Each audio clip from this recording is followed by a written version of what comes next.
So, following your audience with Banzala, you emerged from his shadowed temple carrying new burdens and strange gifts. The Tome of Nightmares, now inert.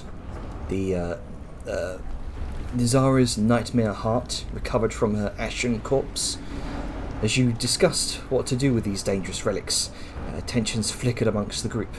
Dejar, wearied by constant responsibility and spiritual pressure, handed both items over to Etheria, seeking release from their weight. Meanwhile, Angus and Dejar shared a heartfelt conversation at the tower. Dejar admitted her growing exhaustion, struggling to reconcile duty and purpose. Angus offered some wisdom, comfort, and chocolate, reminding her that fulfillment often starts small, through kindness, food, or laughter. And in thanks, Dejar gifted Angus the Tome of Understanding that she had bartered from Banzala, this priceless magical book intended to expand his mind and insight. Elsewhere, Gronka, seeking simplicity, went fishing in a secluded cave, but instead of peace he found himself in a one barbarian brawl against a swarm of giant man-eating crabs. Armed with an improvised crab club weaponry, he eventually beat back the horde, returning victorious and bloodied, with a sack full of crab meat, a swollen lip, and a bruised ego. Angus promised to cook them quote-unquote spicy. Back in the tower, conversations turned towards logistics. The party needed to return to the Steamhammer tank, now very far away. Angus and Willem sought solutions, consulting the Soulfire Forge's smith, Akalat, who pointed them towards the Drifting Line, a river guild arriving tomorrow. They may offer transport. The group needs to rejoin the tank and continue the journey to Tektaros, but we can only see. Sayun, meanwhile, sought tea blends in the floating bazaar, some to calm the nerves, others to help with hangovers. She also picked up a few mystery potions, never one to resist magical experimentation, it seems. Dejar, intrigued by the shopkeeper Tequani's prior requests for a nightmare heart, arranged a meeting. Etheria joined her, and together they warned the old scroll vendor about the corrupting influence of the nightmare. Impressed and cautious, Tequani agreed to assist the group study of Vardmir's withering sleep. Intrigued by the girl's dual-tethered soul, it seems. But later that night, Dejar performed a risky scrying ritual to locate the vampire queen Elizabeth von Dragul. Dejar glimpsed a chilling scene. Elizabeth, bathing in blood, commanding her silent champion, Julius, her son, and now a deathly warrior, reforged in shadow. Plans to invade the rest of Targovia, and these plans are already underway, it seems. And now so is the plan to strike at Targovia's capital, Lavoria. With the Black Hand and the High Chalice squabbling for influence over the Silver Kingdom, factions seemingly unaware of the greater threat rising, and some lingering resentment that Balthazar turned down her offer of an alliance. A helpless scream echoed through the scrying pool, a sacrificial offering to the bathing pool. Dejar barely escaped the vision before being noticed. You tried to warn Hans van Richter, the vampire hunter, by ascending, but it was revealed that the vampire hunter knows of this plan, but is trapped somehow. Dejar collapsed into quiet resolve, putting off further reflection until morning. So, as the late evening comes to the necropolis, you prepare for what comes next. A long overdue Girls' Night, with the return of the Steamhammer, and perhaps the final march towards Tektaros. So let me go and bring you all in to the game. Necropolis, there it is.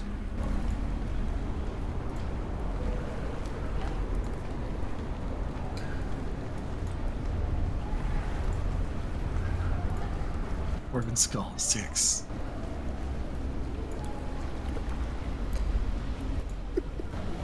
There we go. So,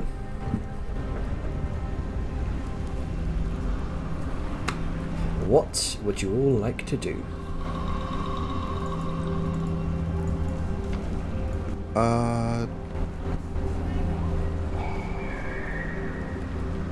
Right, is the Yara and Etheria are heading toward the tower. The Yara's gonna split off from Etheria to head toward the Bazan Temple to try and find damn it, I forgot Avon's character's name. Wally? Talali, yes. Go try and find Talali. Alright, so whereabouts is Talali right now, Haven? I think, in all honesty, she'd probably be... Let's see, because I don't know if there's, like... I guess this is something I should ask you, Janner, but I feel like the temple's a temple. Like, it's the big, essentially, giant throne room. Are there living quarters within the temple? Or is it just like, this is Gonzalez? There are various living quarters within the temple itself. The main throne room is underneath the temple, down the winding spiral staircase that, if I bring up my cursor here, it sort of like spirals down and down and down until you reach the throne room right beneath the temple. There are various living quarters throughout the temple. They're very plain by comparison. Very the priests here, the Banzalan priests, tend to live very simple lives. Very what's the term? Ascetic. Yeah, that's it. One might say they live in a coffin. in a way. It's interesting. I always thought that the throne room we walked into was at the very top with the glowing skull, but you're saying there's like, so we have to walk all the way up, and then we had to walk all the way down a spiral staircase to get to the throne room. Yep, it's very. Some might consider it very inconvenient, but yeah, this is It is a hilarious prank. though. The big man, it is a. Yeah. But It's funny they have to walk all the way up. yeah.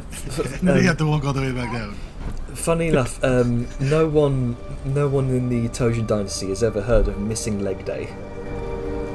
That's true. I mean, look at Lali Talali. can run from that. She has to go up and down. She that never every missed a leg day. Holy shit. Yeah, she gets her steps in.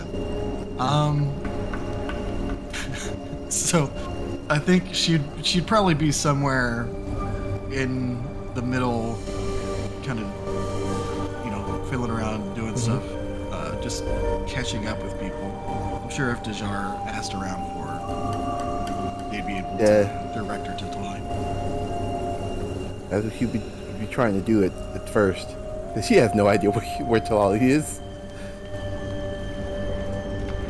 Alright, so asking around the various members of the priesthood here, you are very quickly directed towards Talali, who sort of meets you up at the top chamber of the temple here, where most of the religious ceremonies are held here.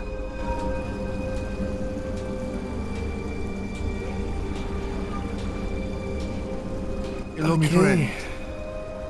Hello, Nice to see you. Talali. Itzel told me to give this to you for safekeeping, and she presents the heart of the chopped. She will nod and take it graciously. It's a large sort of palm-sized reddish, sort of fiery reddish stone that has this faint pulsating internal glow within it. It is fairly warm to the touch as well. It's kind of surrounded, trimmed in golden, ancient-looking filigrees. This is the item that.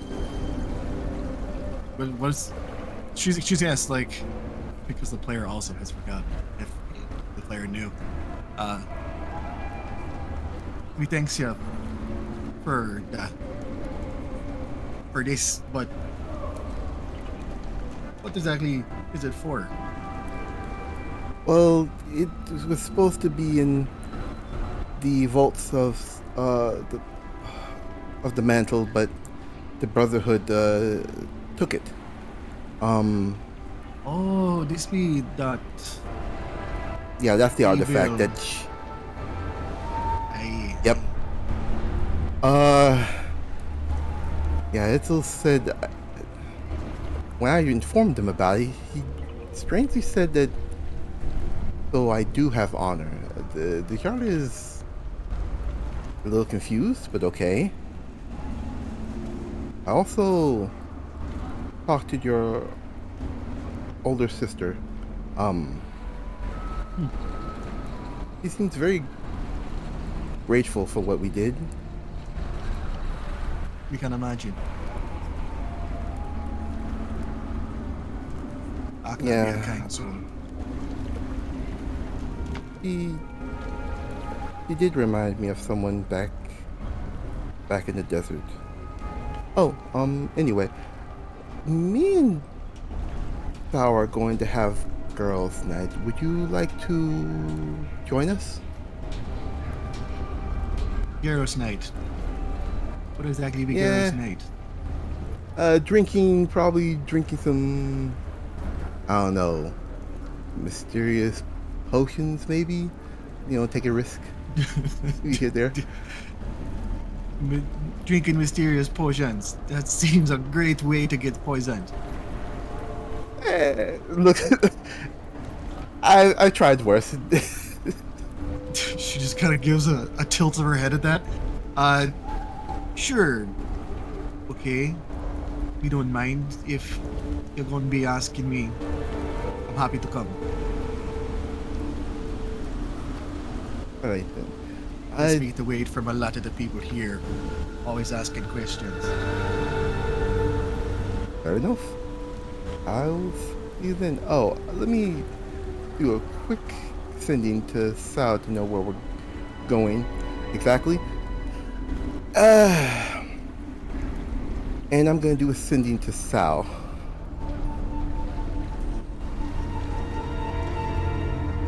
Hey, Sal, where are we going for girls' night exactly? You never was specific on the place. We start at the tower. Go out, find a nice spot, settle down, and drink. You can almost turns- hear like the fucking double finger gun pointing. There's a slight groan from Jashar, and she just turns to Lolly. We're gonna start at the tower, then I think mosey on to a place where we can drink. I'm just repeating what Sal told me. Sure. If we remember correctly, don't Angus have some alcohol of his own?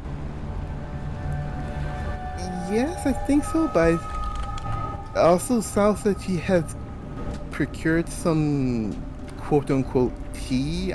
Look, the yard doesn't know half of what her friends have on hand, so she shrugs. Okay. Lead the way. Alright, and Jashar will lead the way back to the tower. All right then. So it's not a far walk. The tower's still in the temple district. It's very easy to see from the Just from have the to top walk of the, upstairs and then back down the stairs. Yeah, you know. Usual. The Jar slithers. She doesn't care about steps. Oh yeah.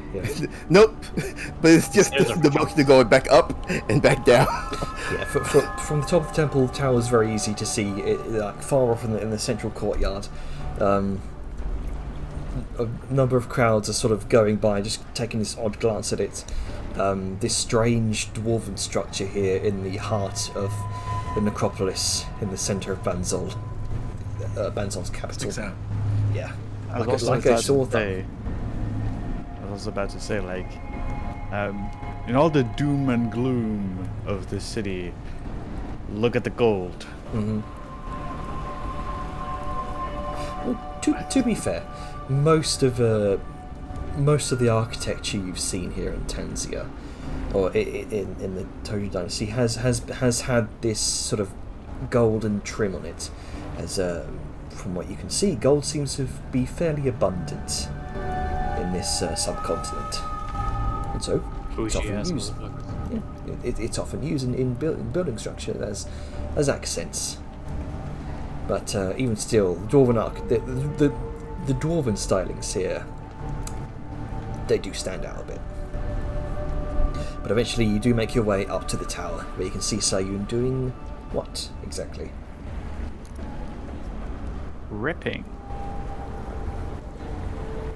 Mostly sorting teas into small enough portions, preparing a teapot.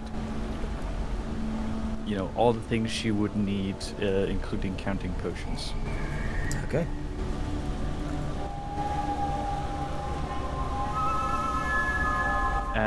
She'll probably spot them approaching. Get ready to come down. I will ask though, are we doing the sailor thing now, before? Atlas needs some time to let medicine kick in and feel a bit more. I'm good to do now or after, really whatever helps you guys with your gameplay. I'm okay enough to do any kind of stuff that needs to be at the moment. I think it would be good to, one, get it out of the way now, both for girls' night, but also for your sake. Okay. All right. As you're approaching the tower,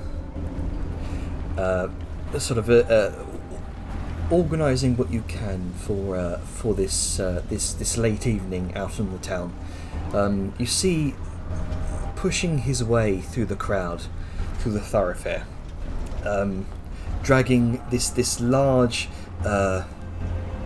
this high stacked small cart with him, just stacked with all sorts of like leather bags and a few pots and pans here and there, a few scroll cases that look like they've been stuffed to the brim.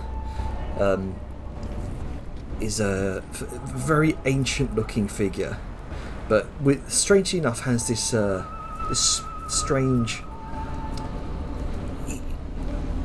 Despite looking ancient, he looks spry in a way. You see shock white, black and white hair that's kind of wild and pulled back towards the back of his head, a couple of feathers sticking out, and then he spots the tower as he kind of wanders up. Gives a nod towards you, Dejar, and you, Etheria.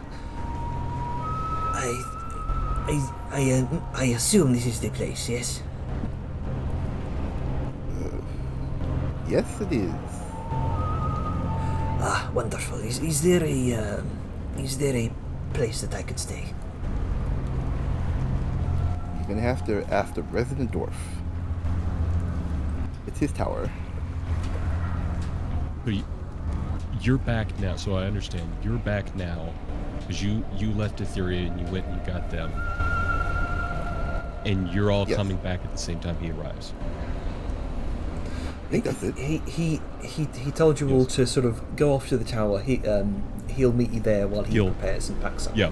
I'm making sure I got the timeline. So Etheria is there, and she's gonna knock on the big open door.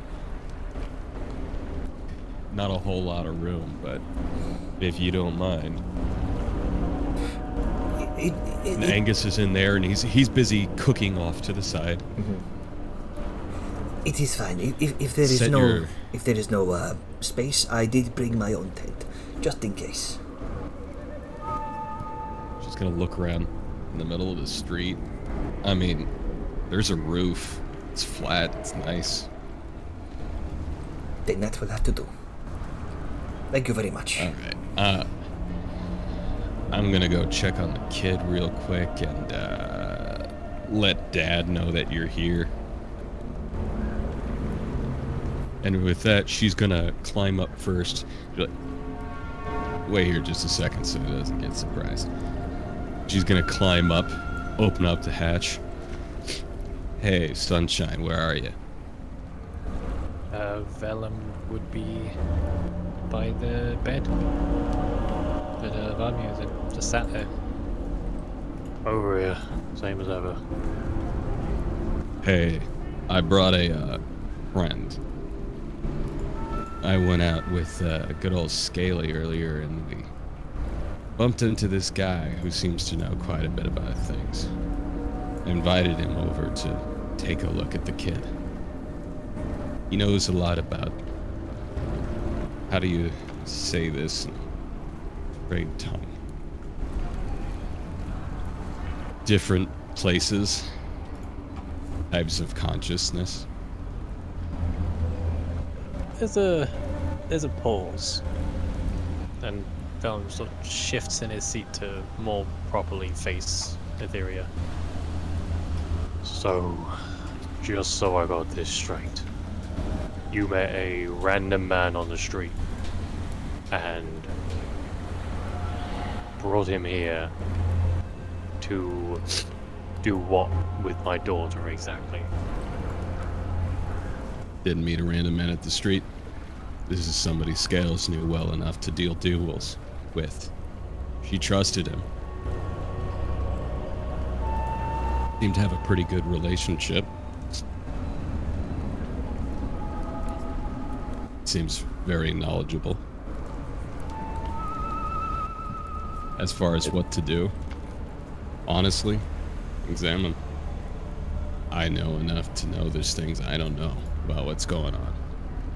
And this is something where I'll set my pride aside and get somebody who might know to make sure she's okay. I can't set a bone. Gotta go to a doctor. There's been a sort of growing tension in the air since this conversation began, and Vellum, who is normally, well, lately, been very reserved, quiet. There's a bit more firmness in his tone. And you were planning on getting me her father's opinion on this when? Bringing a complete stranger in to do God knows what, examine. You keep saying complete stranger. Do you trust Tajjar? I trust Tajjar, yes. I've never even met this bloke. Which is why I'm telling you, he's here so you can come introduce and meet him before he just sticks his head up through here. Listen, alright? You think I like that? Do you think I like admitting that I don't have all the solutions? She trusted him enough to do business. I trust her. I trust her judgment.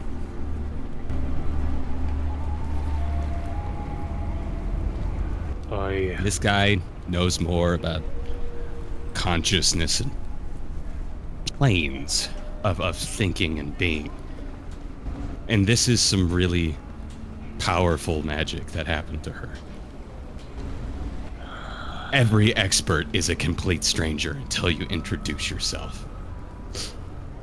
Vellum's gonna just exhale hard, and you know the kind of standing up where you put your hands on your knees and just.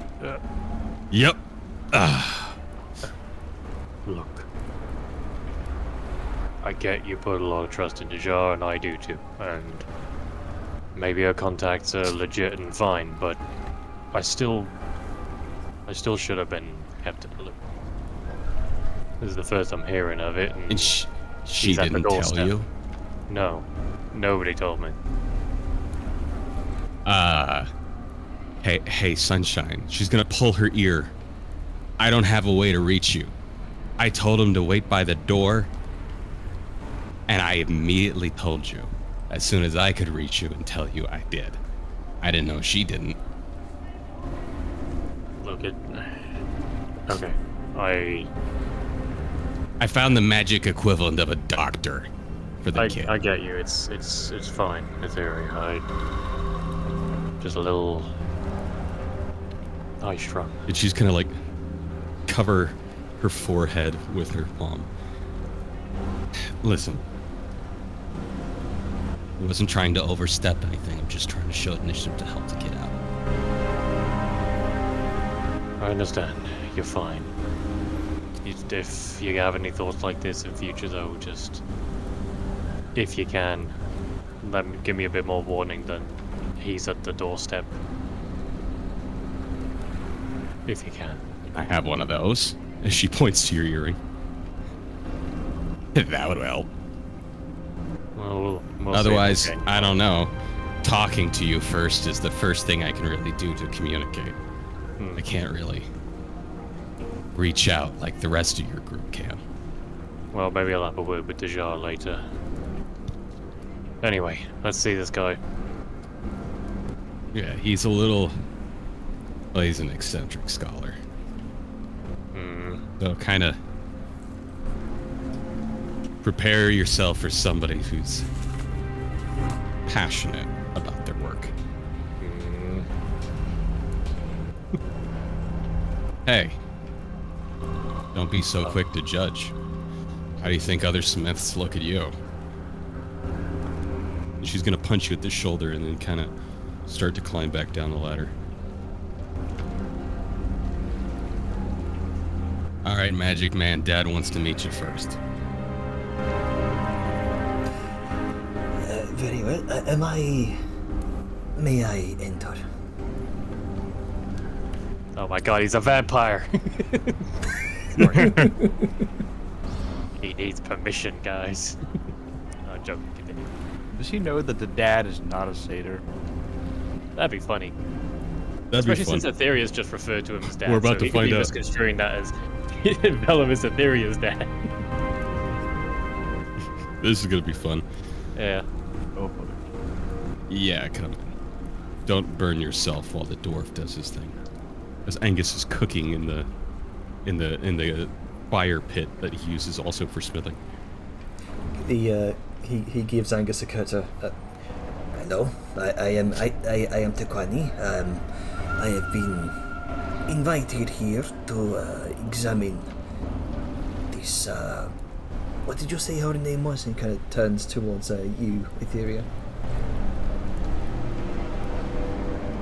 Vadima. Vadima. As a player, I'm not going to correct you. We all know what her name is in character, but I get pronunciations are difficult. So he's come up the ladder now, right? Or is he just in the foyer? He's just sort of introducing himself to Angus for the moment. Ah, okay. Oh, I know you. And he snaps at him. I've bought paper from you. Oh, I'm the one that ordered about 50 sheets of paper in all the quills and ink and... Yes, you recycling. almost bought me out of stock. Thank you for that. It was a very good business. Yes, I do remember you. I would remember that mustache anywhere. He's gonna shift a pile of still being made notes to the side. Well, mind the calls. Welcome in. Good to see you. He gives you a nod. Do you want a beer? Oh no, I have. Oh wait, no. Work first. I have sworn off this. I swore off the thing about 50 years ago. Not something you want to tell the dwarf. He does the equivalence of a cross over his chest. the hand gesture of Rayloff's prayer. Oh, you poor man. I knew a soldier that lost his liver in war. Never was the same. I'll get you some milk.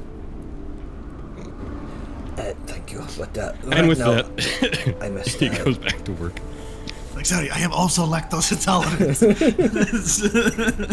Well, I mean, You like considering some lard with your milk. Would you happen to be suicidal too? Because that would make sense. You poor lad with nothing to live for. considering that mammals as like beasts of burden in Tanzania pretty much aren't really a thing. It's dinosaurs feel that. Oh niche. yeah. Yeah, they might. Lactose intolerance. They might actually, yeah. It's a pretty. It's Pretty common thing. Yeah. Oh, everybody's gonna love Angus's foods, but then they get the fucking dairy shits. Oh yeah. Everything has butter and cream and cheese.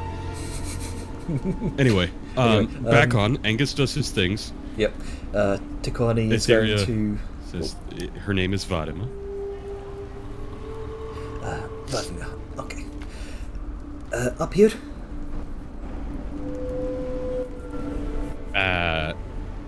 Yeah. And she's gonna like hop up a couple of rungs and like knock on it. You want to come down first, or do you just want him to barge up? Or she calls up to him. He'll be up here anyway. After you. Very well. Watch your head. With that, he kind of takes his satchel, kind of slings it over his head for a moment, and for an older gentleman, he does seem to work with that as for someone of his age. Doesn't have many problems getting up, but there's a few shaky hands as he climbs up the ladder, until you see Vellum, this older gentleman, emerging from the trapdoor. And the first thing he sees is, I mean, he's probably still got most of his armor on, bar the helmet. But an armored half-orc sitting with his arms crossed, looking right at him with that sort of stern dad energy about him. This is the same vendor that we have gotten like the wizard supplies from. So if you've been shopping and happen to see him, you might have seen him before. I don't think Vellum would have. I've looked in that store multiple times. I've never had reason to go there. Yeah. Fair enough. So you're the expert. Yes, my name is Tekani. Who might I be speaking to? He holds out this ancient, withered claw of a hand. Vellum leaves the hand hanging just long enough before shaking it. Vellum Fajir. Vellum. That's Dad. He takes a brief moment as he mulls that over.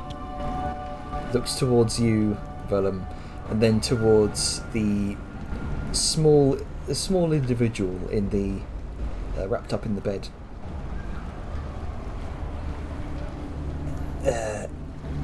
Stepfather, I take it. I'm her father. That's all you need to know. Very well. Now then, you gonna examine her? Yes, it is purely for study, and perhaps I might be able to learn something from this, and perhaps help her. Well, this is how this is gonna go. I want no sudden movements. Anything you do goes by me. Even if I don't understand it, you explain it until I do. Are we clear? One moment. He shifts into his bag, takes out a small bit of parchment, a quill, starts writing down a few notes. The moment it seems like things are going badly, or what you're doing isn't working, or even if your examinations affect her in a bad way, we're stopping. Understood. Right. Right. First As you of will all, then.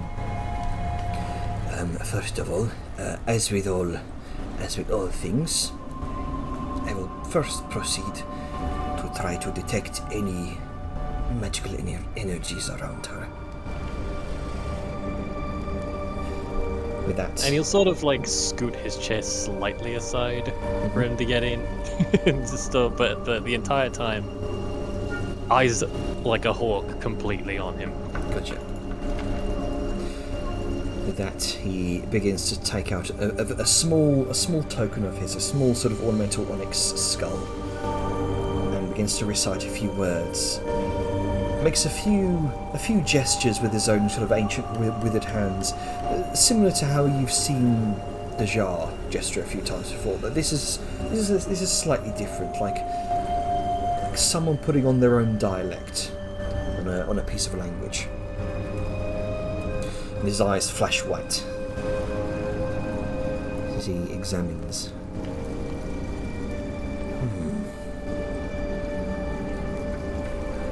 Then he quietly takes out his paper again and starts scratching down a few notes in the Taotian language. He settles that down and then casts another spell. Let's see if I can identify anything that is wrong with her. And with that, he takes out the small onyx skull again, another spell, his eyes flash again.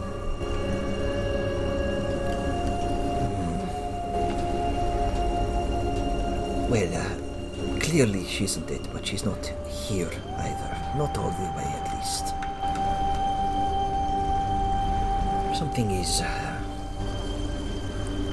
Something is definitely gripping her tight.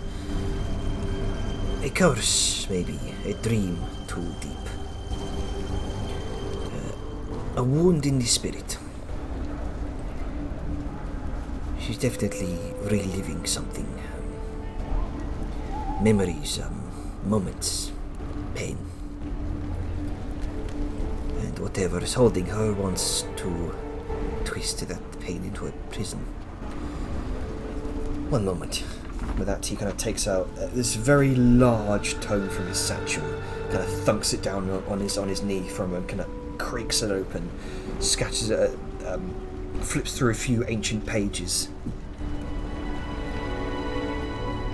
These look like it almost looks like his own handwriting, but these pages are very old. Vampire.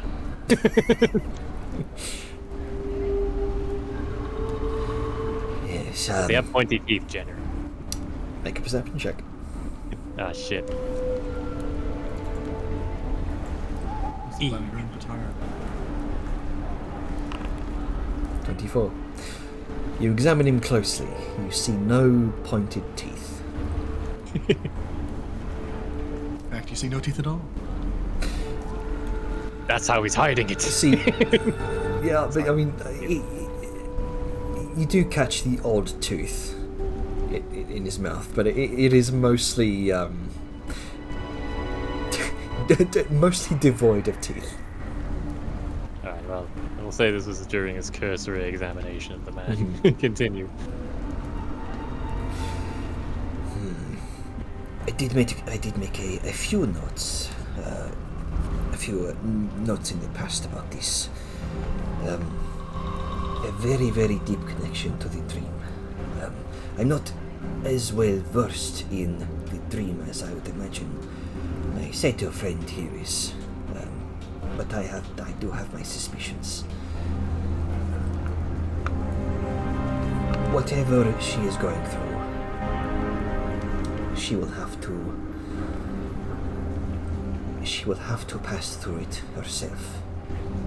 Like a trial by fire, as it will. Spiritual fire. I may be able to surmise when the best moments to intervene are, if that helps. And for the first time since this has all started, Vellum actually sort of turns his head to look at Etheria. Because obviously she knows more about these sorts of things and she's been in there once already. So sort of is that the sort of thing you'd want kind of look? Yeah, like specifically, do you have to go through the dream? Well, Is that my understanding? from what you understand from your prior experience in the heart I should of the say what nightmare. he was saying. Oh, Yeah, I'm trying to understand what Vellum's looking for clarification. Oh, Yeah. right, sorry. Gotcha. He mentioned about the best times to help Vadmir, or what was the wording you used? Intervene. Intervene in her dream state. And Vellum looked to Etheria as if to confirm that's the sort of help she was expecting. Like, is that going to be helpful? Is it not? Like trusting her him to sort of intervening in know. the dream. Because, like, yes, she has the understanding stuff has to go on in the dream, but she's not fully extent of, like, if there's been any magic influence or stuff that has happened, so... Bring the guy in. Well, We see, I do not meddle in the dream a lot, not deeply. That realm doesn't play by the same rules as many others, you see. It's not bound by the typical notions of extraplanar, how would you put it? Extraplanar rules of existence. It is older, much wilder. She has to walk this path herself, I believe. You see him kind of flick through a few other pages in his tome. She doesn't have to walk it alone, though. She will slip into memories, fractured little lifetimes. And when she does, someone needs to be there for her, not to fix her, not to fight it, just to stand with her, anchor her to what is real, help her to choose some sort of way out. I would imagine she'd need time between each one. Rest, protection, maybe even some tears. That's fine, but don't let her slip too far between them. as soon as she's awake, the better.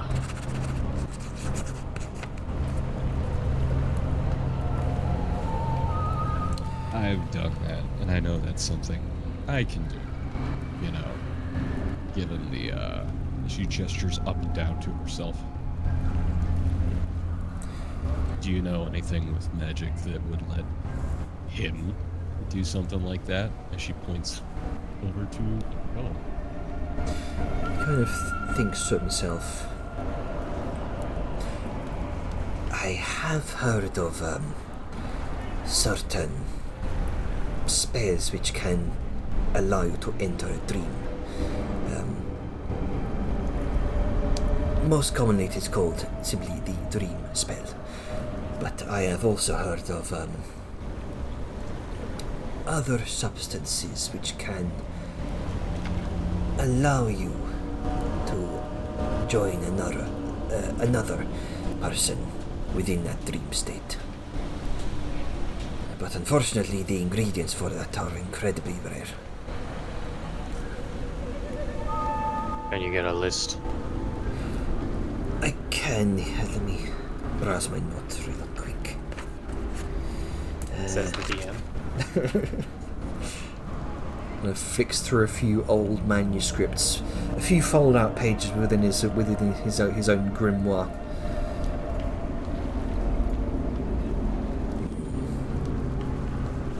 There is a type of incense that you might be able to acquire or create. It will be incredibly difficult, though, with very rare ingredients.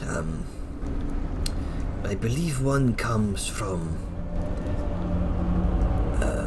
my research, a dream flower, a sort of bloom found within the heart of a spirit tree.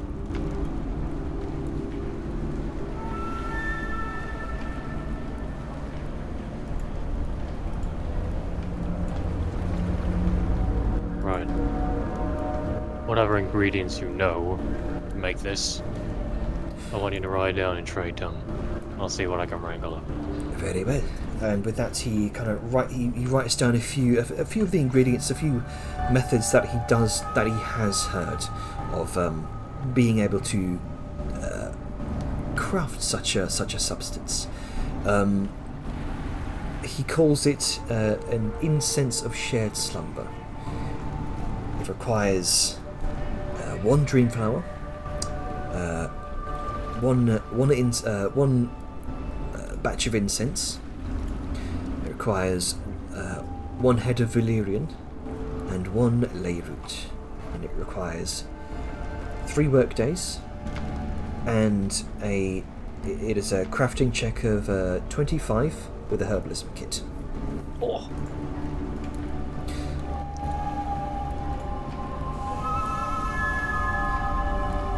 No, I do not know its full effects.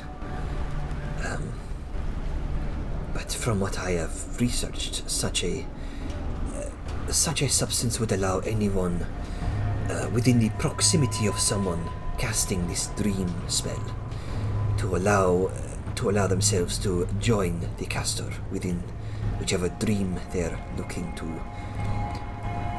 phase themselves into.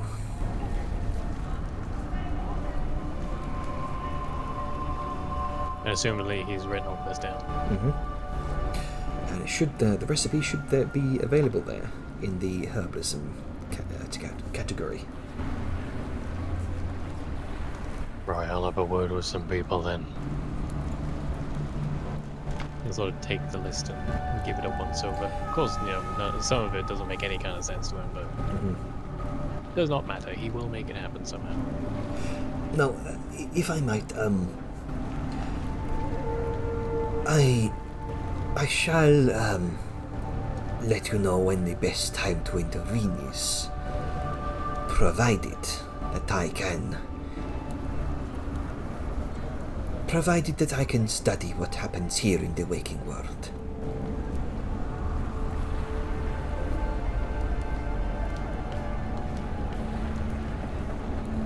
Just so you are aware, we as a group have enemies, so for safety's sake, if this all works out and I can help my daughter in the dream, you will be under watch. I would expect to always be under watch. In fact, I would be worried if you did not.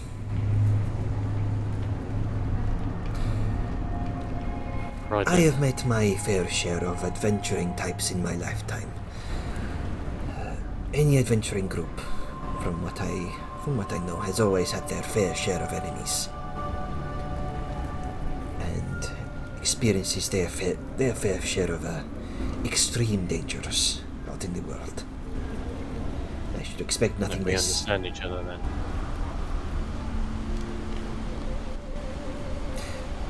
Sorry, did that come through, or was I too low? Yeah, sorry, I heard that. So we have an understanding then. Yes. He should contribute thoroughly to my work.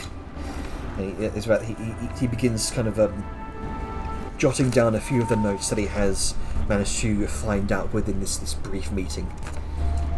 Just feverish scrawling upon parchment.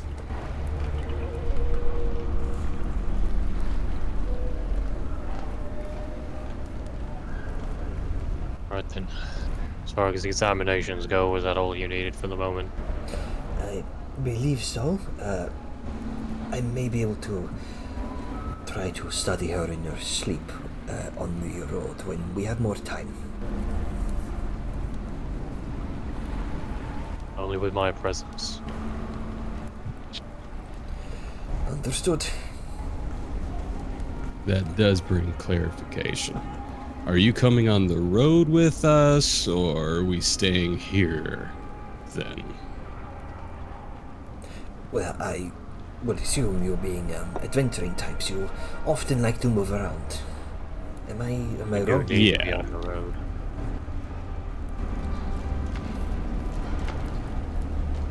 So if it is not much of a trouble, perhaps I could come with you. At least until Tectonics. Not really. I'm just thinking, what about your shop? You know? I do have attendants that can work in my stead. All right. They tend to be very quiet, shall we say. They like to make their presence unknown when I am the one to take out the slack. They're skeletons. He's talking about I skeletons. was just about to say, Or vampires. he's got more skeleton buddies. Skeleton crew, if you will. Yeah. Working the graveyard shift. The attendants tend to Hey, be hey, You guys are terrible. Mm-hmm. you love But us that's though. why we're friends. Oh, absolutely. If it is too much, then I need not come with you. But it would be a shame to lose out on such an incredible researching opportunity. I don't particularly mind. How long do you intend to stay? Just so we're all on the same page. For as long as you permit it, of course. Well, you'll let us know when these key moments are arriving. As long as you keep doing that, I don't see a problem with it. I would need to talk with the rest of our group, though. Of Yeah, course. that's true. Can't make the decision on behalf of everybody.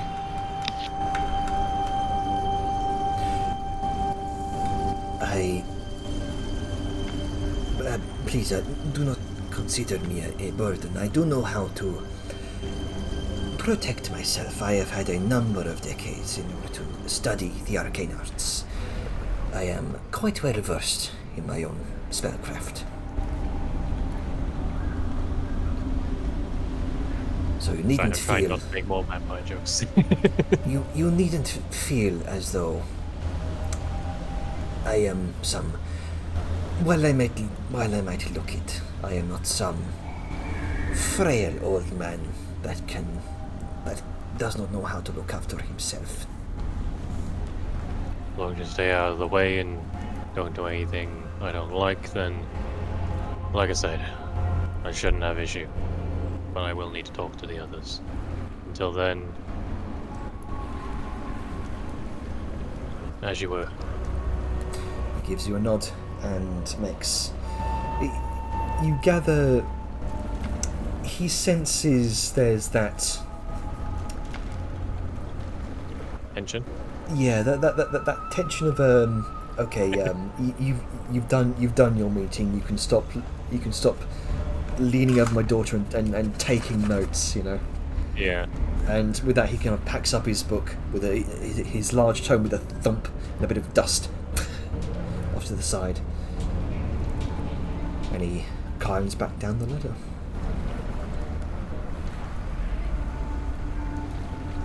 See, that's not so bad. We'll see.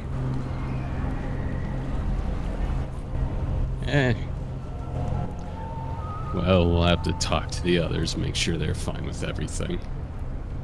Having somebody who's, no offense to her, but supposedly more knowledgeable than Dejar when it comes to some of these things, it could benefit us. Yeah, well, sure we'll see all of them at some point today, so we can let them know then. Get their thoughts. Works for me. You need to take care of anything. Do you wanna...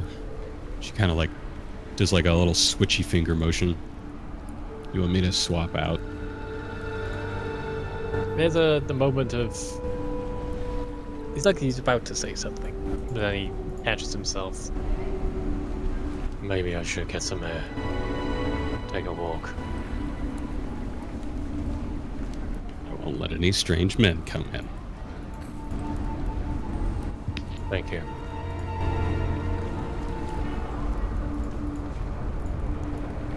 Bellum will begrudgingly get up and head off for a walk, and Alright. also mechanically go sell some shit. Okay, fair enough.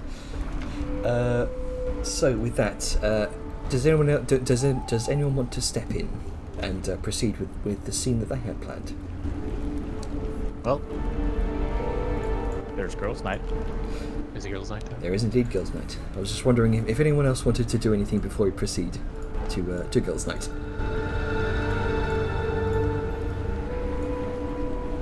Seems like everybody's cool. All right then, girls' night Yeah, it all is good. then. So, how is this starting? Well,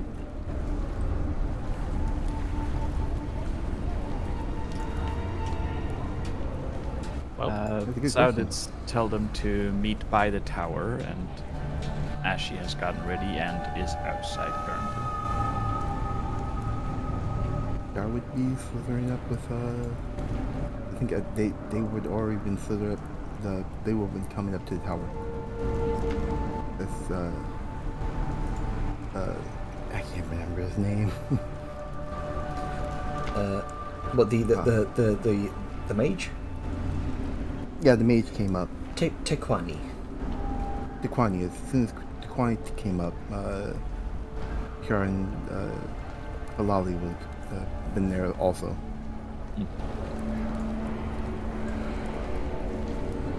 All right. Sao looks generally her usual, but in this case, she has, well, less bags on her than usual.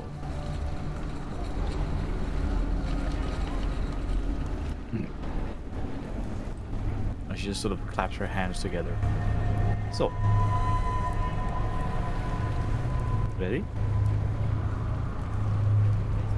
As I ever be.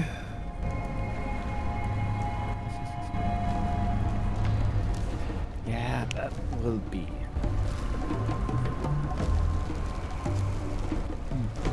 Right. I have water, I have tea, I have everything prepared. All we need to do is find a nice place to set up first.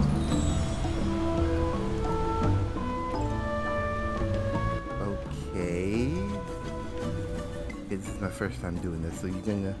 I don't know how this fucking goes, to be honest. Well,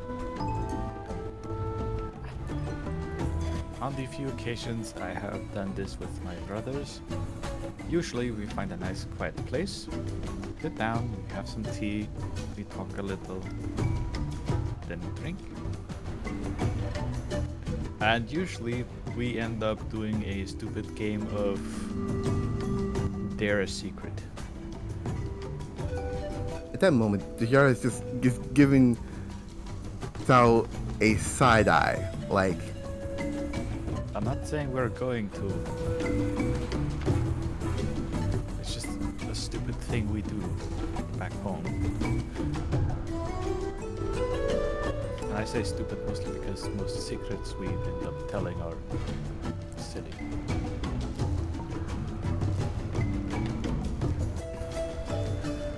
Okay. Definitely depends on the rules. But Ah, the We have to rules go are along. quite simple. Either you dare someone to tell a secret, or they take a drink. However, if you then, can't stomach the drink, the next person drinks as well. So essentially, we're doing shots if we don't answer. Is that correct? Sort of. You are allowed to drink tea every once in a while. It's a nice palate cleanser, trust me.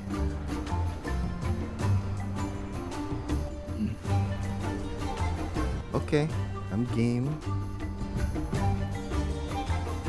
And I brought some of these, and you see she picks out 2 bottles with a liquid that looks interesting. It's the best way of putting it.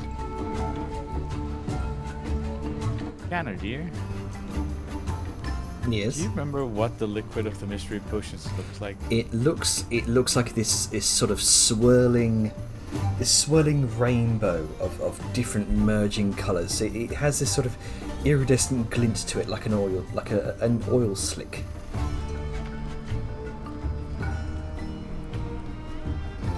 Those, like the ones we tried in Itzel. It just has this. If I could, I'm gonna try and describe it as best I can. That face of disgust and horror at the same time. No one will force you to drink one, but it is there as an option. Between shots, tea, or mystery potion. Okay. Alright. Aye.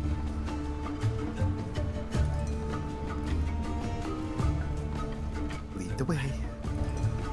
So, since you know the city best, do you know a sort of relatively quiet spot? Well, there'll be a few places you can go to. Sounds like you want a drink. Be that what you're asking for. Okay. I mean, there's always the Gilded Bones. Quite familiar with me there. There's a couple of places. Are you wanting entertainment as well? Or you just want to be doing our own thing? Our own thing. I have plenty of other drinks with me as well. Okay. Sure. Guild Bones be fine. If you're wanting to perhaps do some gambling, or maybe some more active things to help burn away all the alcohol you'll be drinking, you can do that later. But Gilded Bones be fine. Should do the trick. Right, yeah, then Paul is gonna lead the way to the Gilded Bones. I mean, Alright. they've been there before, but Making your way to the Gilded Bones. Here we go. My notes. Over to the Pilgrims District. Weaving your way through the crowds. Bit of a. You can see the evenings here in the Necropolis aren't as. They're not as raucous as they are in Itzel. There's no large parades or celebratory crowds every night.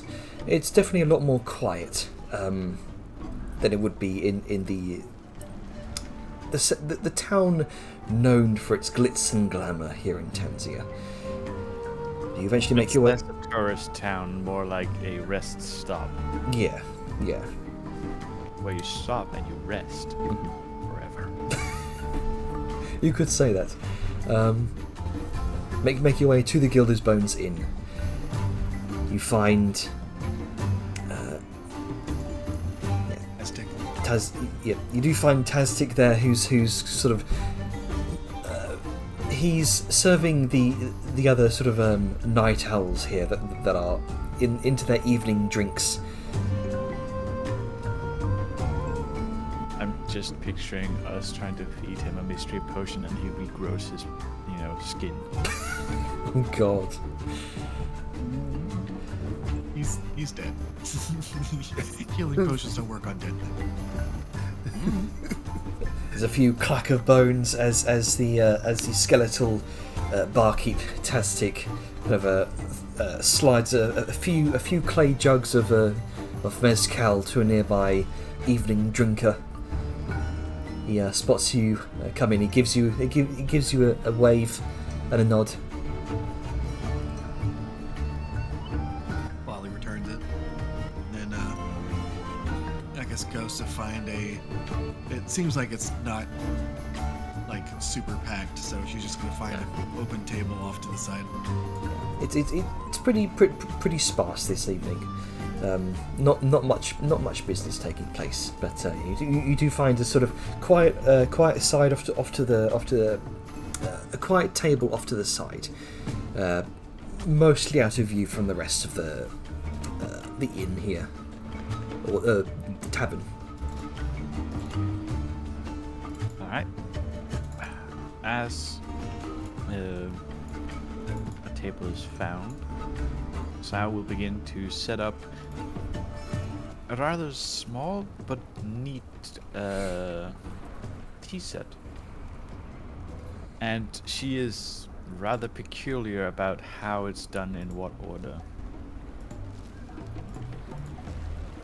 It seems like something traditional to her. The jar is taking interest in how she's setting it up. Wally's just sitting cross-legged in her chair watching. You can ask questions if you want. Why you doing it the way you are? Very, very, very blunt. I like it. She said we could ask questions. Fair enough. The jar, fair enough. Back home, tea is as much tradition as it is ceremony.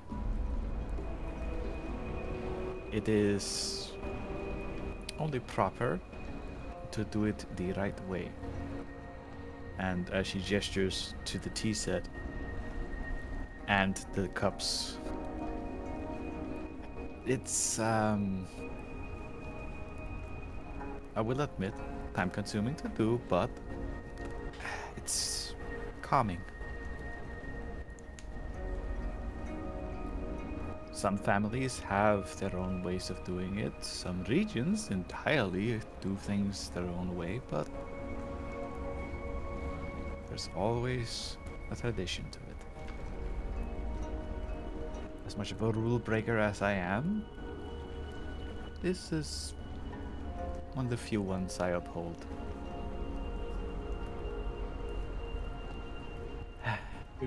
You don't seem like a rule breaker. Well, back home they would disagree. Wally just kind of idly shrugs, like, yeah, Oh. There'll be people who accidentally break rules, and then there are rule breakers. There'll be a difference. Yeah, you're not. Honestly, Sal, you're not like me. I have definitely tried to skirt around or definitely defy the rules.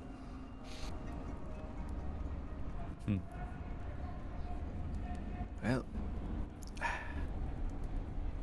let's get started. First, she gets the more calming tea ready. Places in the kettle, and then she, with both hands, picks up a cup, hand on the bottom, hand at the side, and holds it out to first Deshar, She takes it. and then Talali. Wally, like,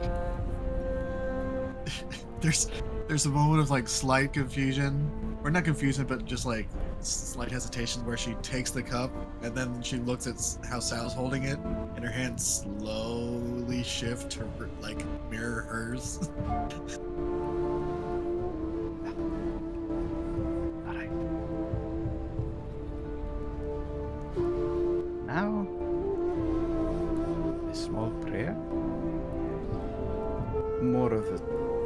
moment of meditation, really. And you can see Sao closes her eyes, and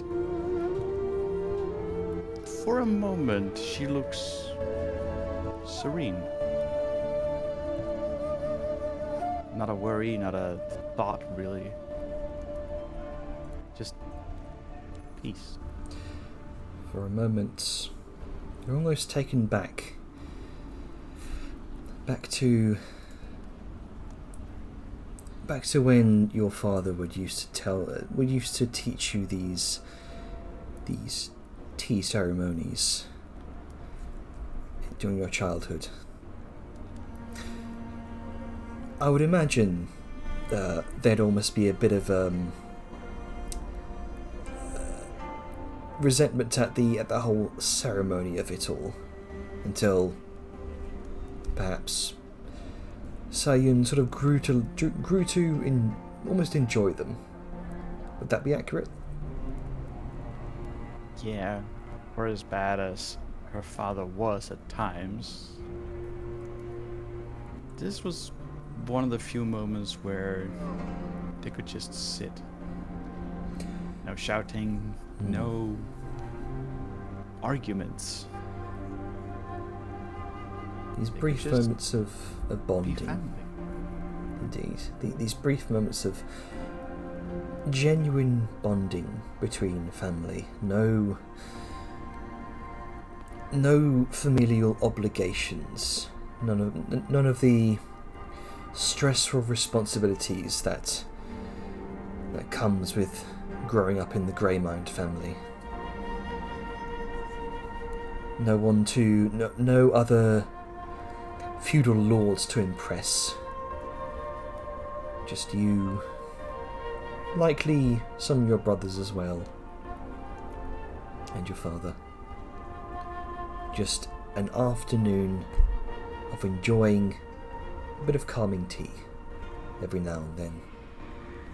Almost puts it almost had this effect of resetting any tensions that you might have felt towards your father before inevitably they might start up again within the next few weeks or months. Always a bit of a strained relationship with your father. That's one way to put it.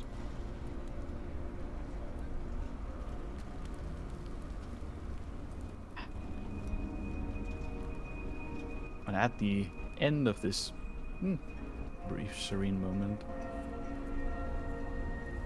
Sao exhales and quietly places her cup down.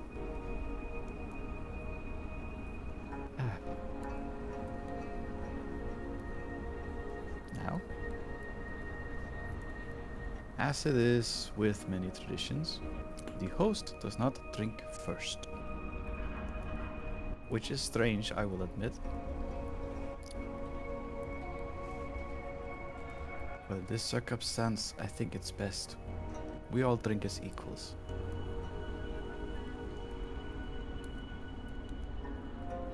Lolly sets her empty cup down. It's like, Jarvi has been just staring into her cup for a bit.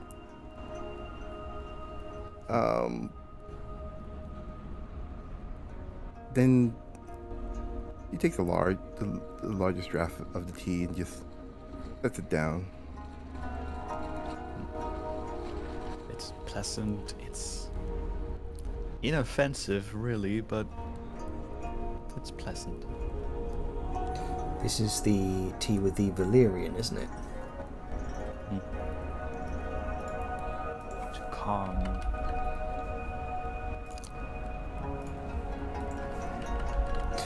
Okay. Everyone go ahead and just make me a Constitution saving throw. Oh my god, what did you lace it with? I'll go ahead and... Oh, hang on. That's fantastic. oh, damn, testing.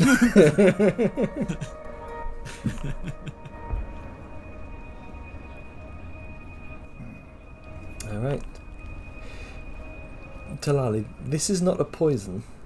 There's this moment where you just sort of relax and almost settle into yourself. Very, very slightly drowsy, but it's like a calming drowsy. But you do, for the next hour, have disadvantage on insight checks. That feels poisonous to me, Jen. Sounds like Roofy. It does kind of sound like. But yeah. So I mean, cool.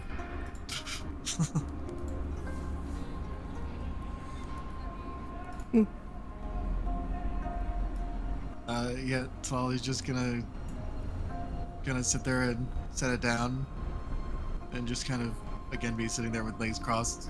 It's like, so, me just curious, is this gonna kind of be the vibe of the rest of the evening? No, this is just the start. To calm, to collect, and she nods slowly over to the jar. Before the chaos begins, I imagine. Ease into things.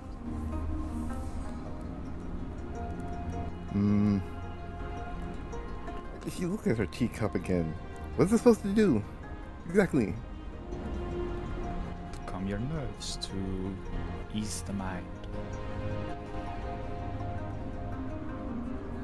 I'm gonna be real, girl.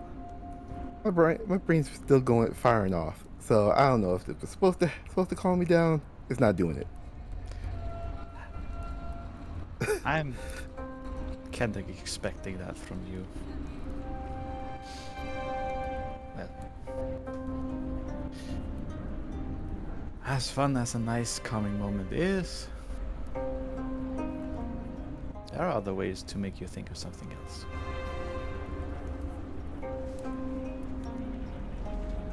Now? Okay. Well then. Let's start with Talali.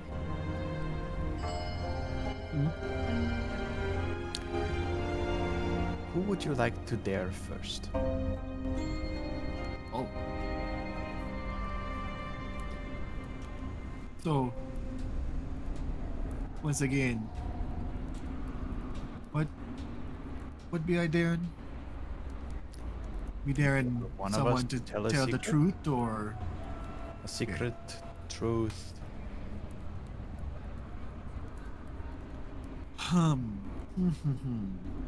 The fun part is it's up to the person to pick something. She's gonna like have nod and look between the two. Saul, Hmm? we choose you.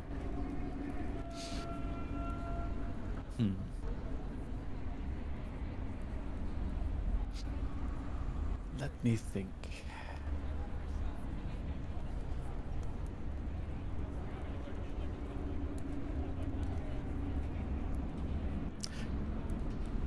I once had a crush on someone, and I couldn't tell them or anyone.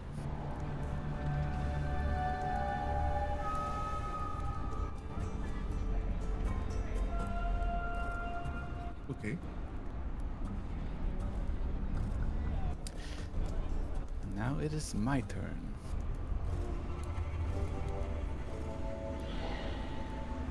Deshar.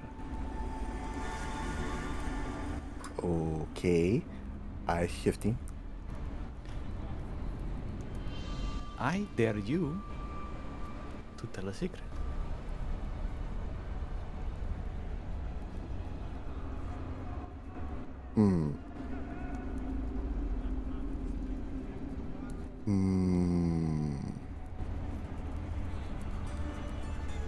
By my brain being all over the place. Quick question, where are you doing this? To bring Deshar sort of back to a grounded level, gain some trust, and just have fun. No, where? Oh, in Oh, Gilded Bones. Gilded Bones. Oh, sorry. I was trying to picture the scene. I'm like, I don't know where this is. Sorry to interrupt. Don't worry, we're not causing a ruckus in the tower.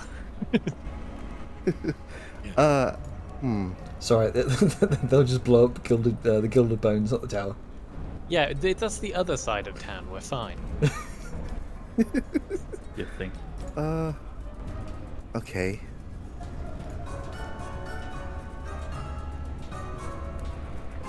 Not really a secret.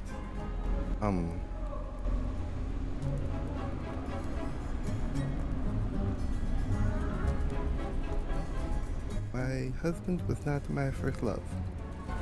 I had some controversial with actually my first. Let's just say I was definitely a rule breaker when it came to quote unquote traditions.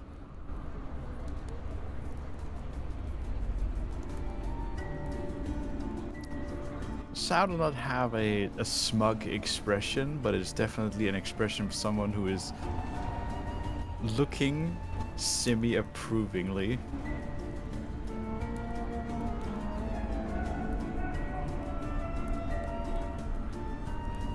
Hey, what can I say? Girl know what she wants. However, that it came with some risks.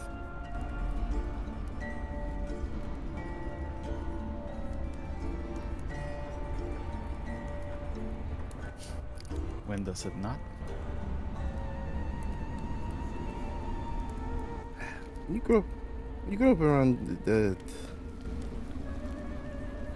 society of the Kateshi. It can come with either huge risks or very mild ones, depending on who's the patriarch. That I can't believe.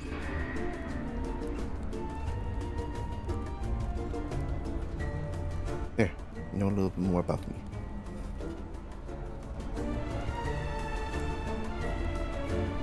You don't have to dare Talavi. You can also dare me again if you so choose. It's your pick. It's a little more fun when you're more than 3.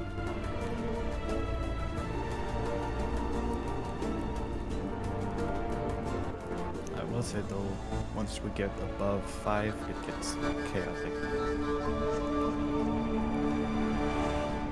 Well,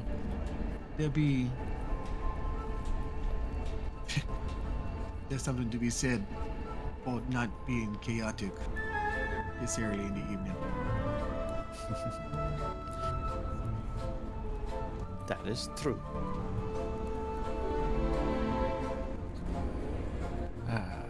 But I have one for you, Sal. Tell the truth. How did you fall in love with, Angus? you're not supposed to ask a question, but I will humor you on this one.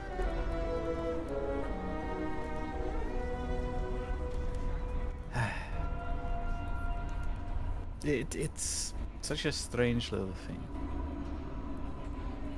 At first, we were competitive in our little crafting, sparring off on and off here and there.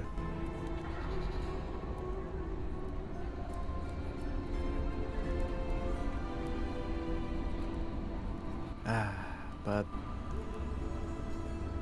over time, I just started thinking of him when I had an idea I wanted to share, and we got talking again, and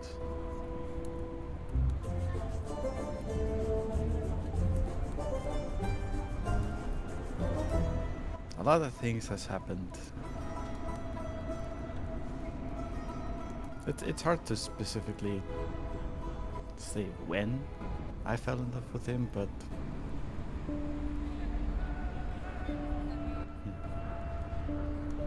he did kind of want to say steal my heart, but he's won my affection.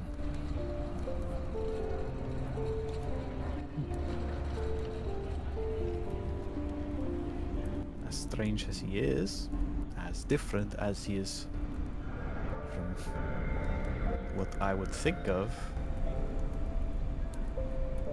he is charming.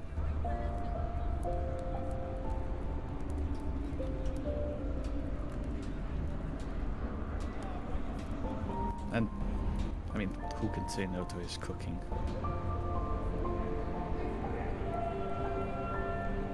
From what me remember, Fair enough. not many.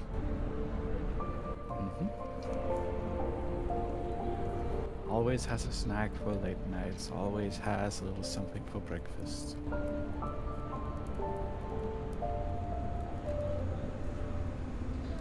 Well, now we're going to play, liven this up a bit. There's, I mean, nothing about going and asking people for random truths or secrets, but around here, we play a different version of Truth or Dare. And Talala's gonna point to Dejar. Dejar, Truth or Dare? Mm-hmm. You know what? Dare me. We gonna dare you to. She looks around. To go around the tavern, squawking like a bird. She was about to drink the rest of the tea. She's almost done a spit take.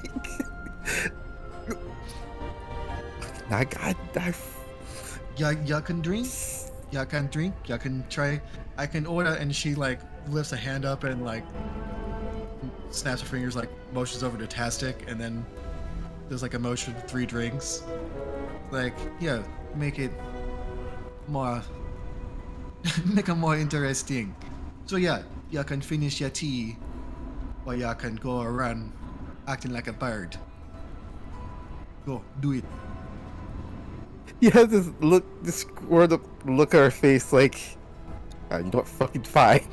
She says if he come down and starts squawking around like a fucking bird. Go ahead, make me a performance check. It is at All this right. point Sao actually just basically laughs into her tea, making a slight mess. Oh, Take oh it. no! You like fucking failed. Oh no, it came out the nose. A nat 1 on that performance check. Oh, You There's an Eric Croca somewhere that's very offended with what you just said. You know, Instead of these 3 funny thing Aarakocras about trying to act like, trying to strut around like a chicken in a tavern while you have a long tail, it doesn't quite work. No, it did not.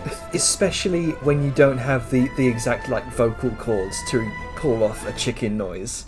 It sounds No more. other legs. Yeah, exactly. It sounds more like someone dying. I'll do it. I didn't say it would be a good one. Some creature in agony.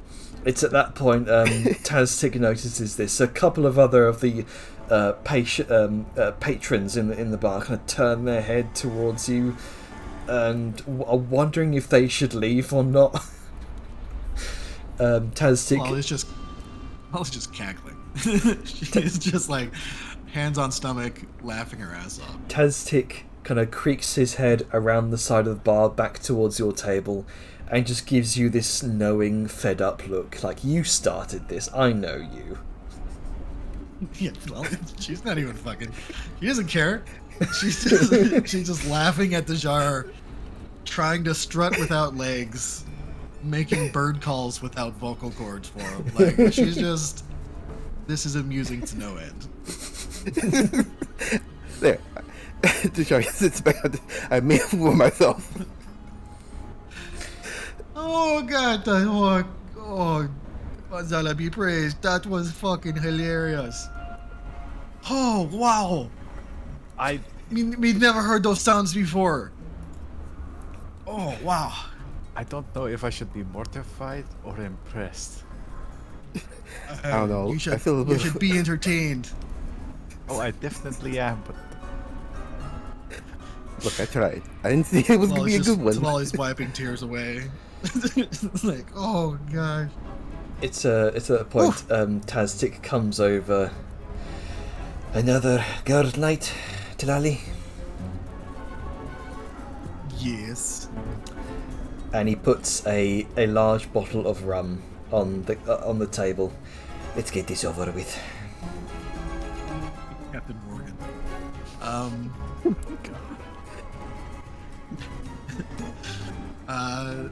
So Talali, I'm assuming Tastic also brought like Cups. shot glasses. Yeah. I'll go ahead and just drop like a bunch of rum on the canvas there. Hang on. Oh, just okay.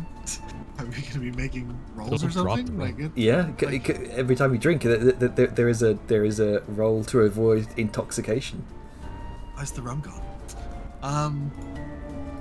Because she had her Yeah. There So we go. Talali is like gonna, with a big grin on her face, look to South like, all right, be your turn. Ask one of us, truth or dare. Oh, and since this ain't be the one you're used to, so with truth, they choose truth. They get to ask them a question and they have to answer it truthfully. Even they don't, they have to drink. Or they take the dare instead. And same with the dares, if they don't want to do it, they can drink. alright. A less mysterious version. I like it.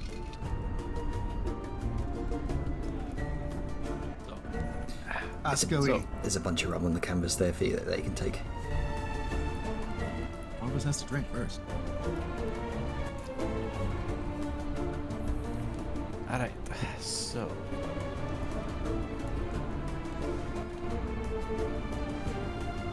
Talali. Aye. Truth. Okay.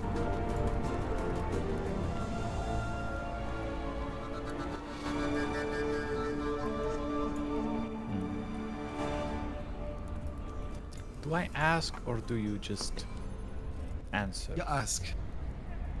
You gotta ask me a question for me to answer. Fair. Alright.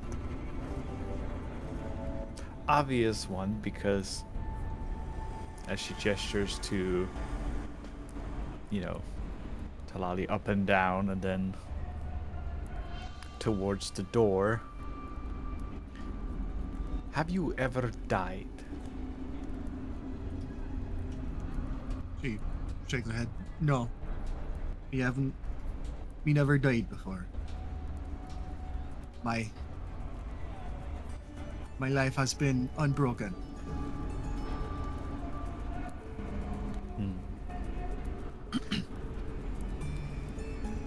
And then Flala looks to Dejar. Alright, now, be your turn. All right.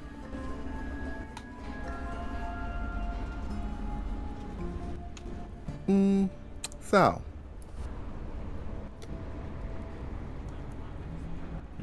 let's see. We can make a good one here.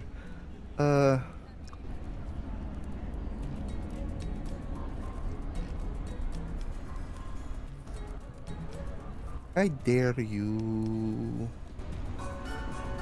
Alright. Deja, you gotta choose one of us first and then ask us truth or dare. And then Oh, right. what happens. All right. Okay. Lolly over here like fucking foreigners. It's like, what? The time not old used- Tenzian tradition of truth or dare. Yeah, it's where it originated from. I mean, that kind of tracks it, fans. It's true. Which one? Truth or dare? Well, who you asking? So, Sour me.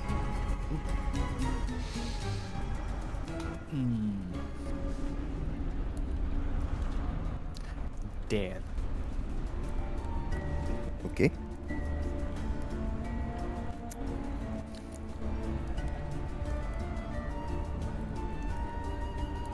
Hmm.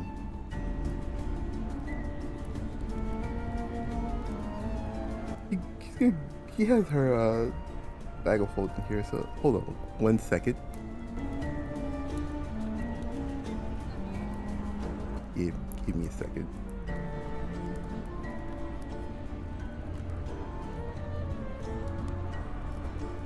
Ah, okay. I dare you to eat 5 of these scorpion peppers without drinking any water, and sound like a gorilla while doing so. Sao looks at the chilies, then looks back at the jar. I choose drink. I've seen what those do. No.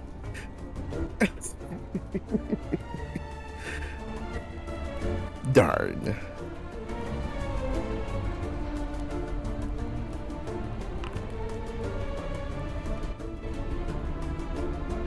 That's weird.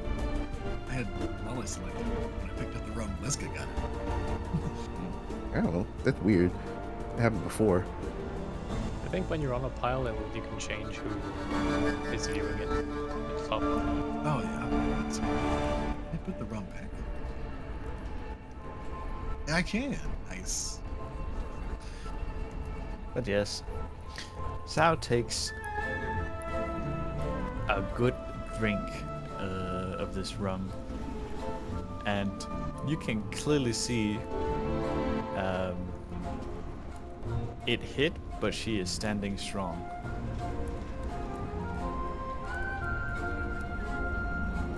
Okay. Oh, Right. That'll be my turn. She looks between Sao and Jar, then seeing that she's gonna look at the Jar. Jar, truth or dare? you know what? Truth.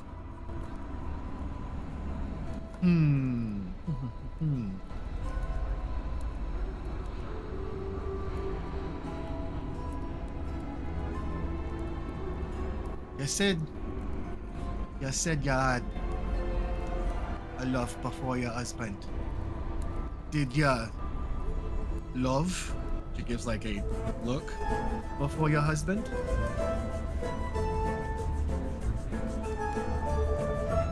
There's a almost melancholy look. No. No.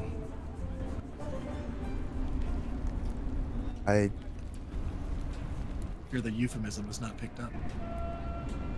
He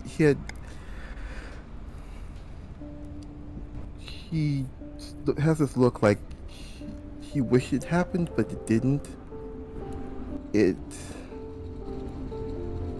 Her life was cut too short, or it became anything. Oh. In fact, she's saved me. So, I just...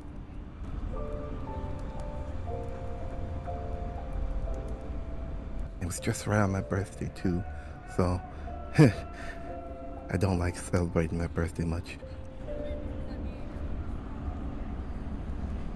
Lolly's gonna kind of lean in, put a hand across the table, and put it on top of Dejar's like, Dejar, you don't have to answer. You can just take a drink.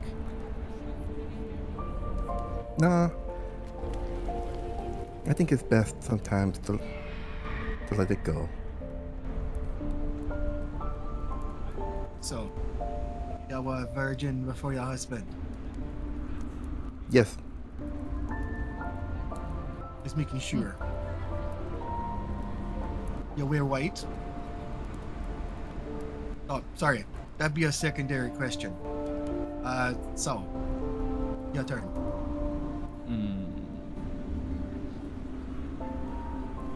Halali. Truth or dare?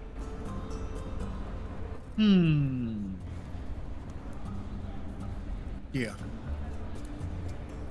Oh. I dare you to eat one of those peppers. Okay. Just have the scorpion patches. She's gonna take one. And I guess,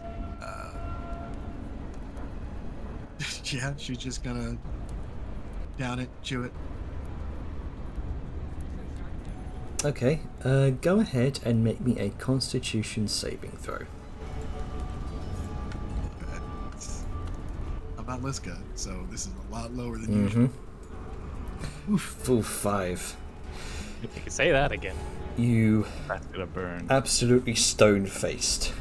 You sit there and look dead in Sayun's eyes as you chew once, twice, 3 times, and gulp it down. Sayun, you can see her eyes start watering, her face is starting to flush red. And then you start sputtering, coughing, having to ask for water from Taztic. Yara is just absolutely giggling. Oh, fuck that big duck, like holding a coal in me mouth. Fuck. Oh god, that be too much. Why'd you have her try to eat 5? That daft snake. What? This is candy to me. What are you talking about? Told you. I've seen what they do. I've seen Vellum just choke himself almost.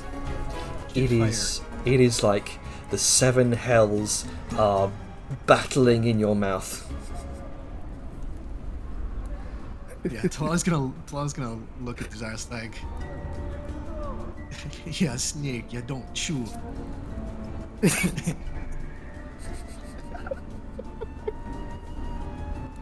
You caught me. Told you. I wouldn't do it. Are snakes immune to capsaicin? I know, I but feel Yes, like this because has come only up mammals. before.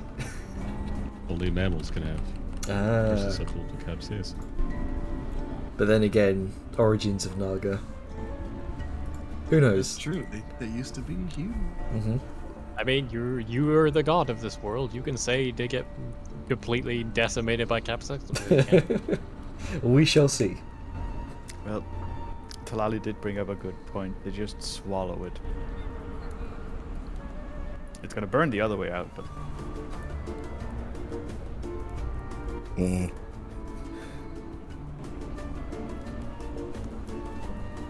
So It's who's next? Yara's problem. so this would make it the Shar's turn. Hey. While I'm drinking some water.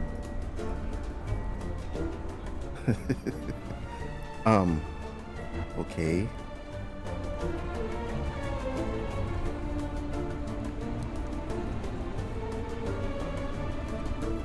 Damn.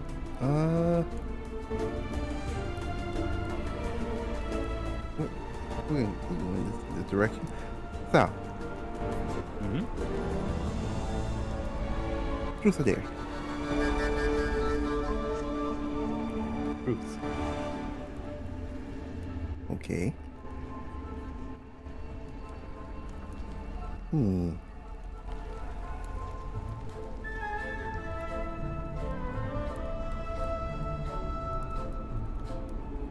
How'd you get over here? By boat. N- And you okay, can just see the shit-eating grin. I was not too specific on the question. My bad. No, I Fun. get you. I traveled from port town to port town originally. Just getting as far away from home as I could.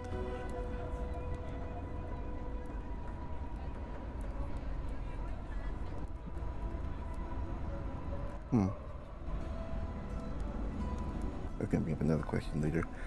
When it gets back to my turn.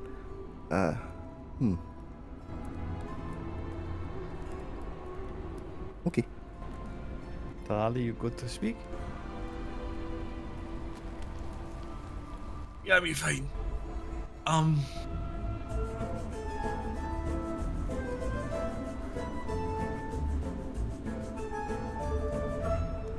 So, truth or dare? Let's go with another truth.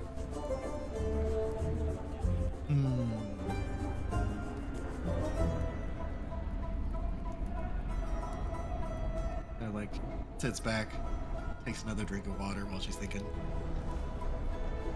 Yeah, ever.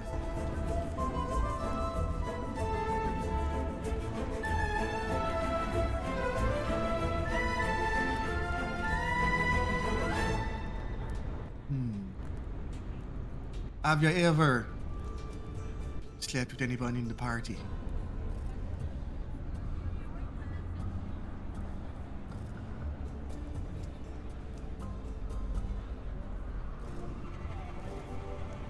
Sal's face turns a little warm shaded.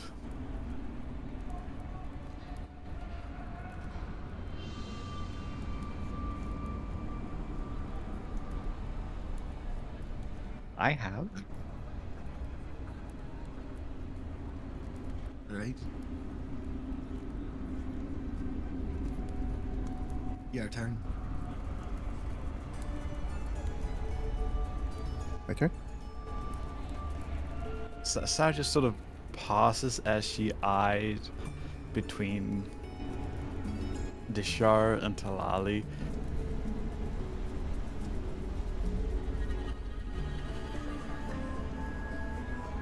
Then Talali can definitely tell that Sal is giving her a look of, I am coming back at you later. Dishar, truth or dare? You know what? Dare me. I dare you to drink one of these. And she takes out a mystery potion.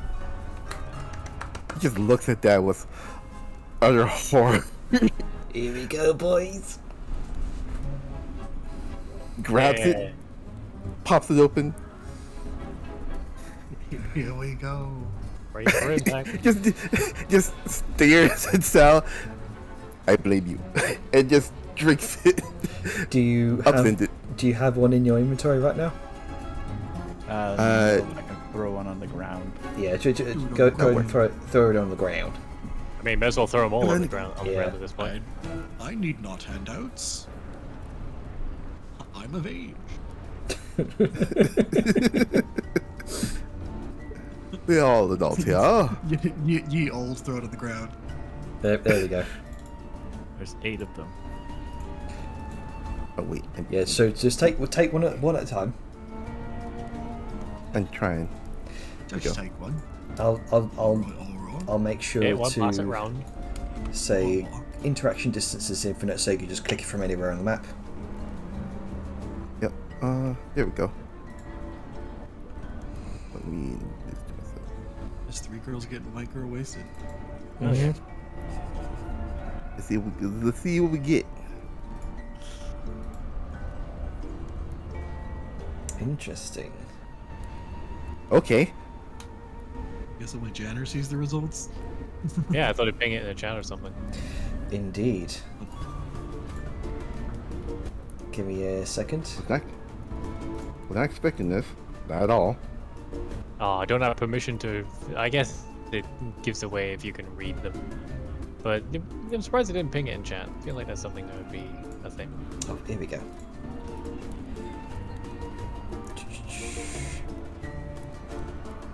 Okay, so She turns into a bird. She can squawk now. You can really do the squawk now. Ah, shit. Wow. 7 hours. Fuck. Let's hope Just this my luck. isn't debilitating. Alrighty. So Weirdly enough, no immediate effect, though you can feel some Oh, warmth in no. your fingertips. Looking at her fingertips, There's suddenly and an then effect icon on Jashar. and then looks up at Sal. Then back to her fingertips. Oh, this is gonna be awkward.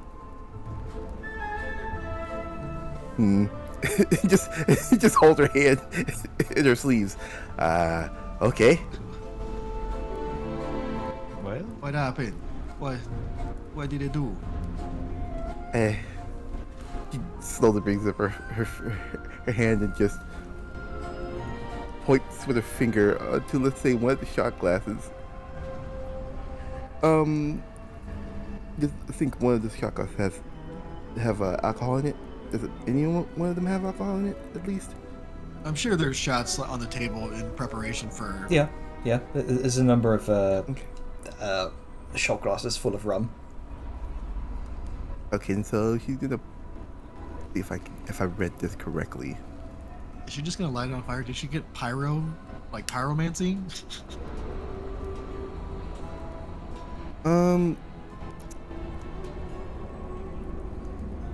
Yeah, she's going to finger guns one of the shot glasses that has rum in it. All right, and you watch as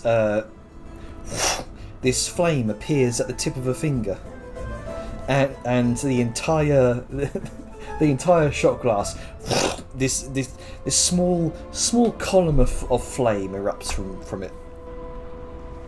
And then stops it immediately.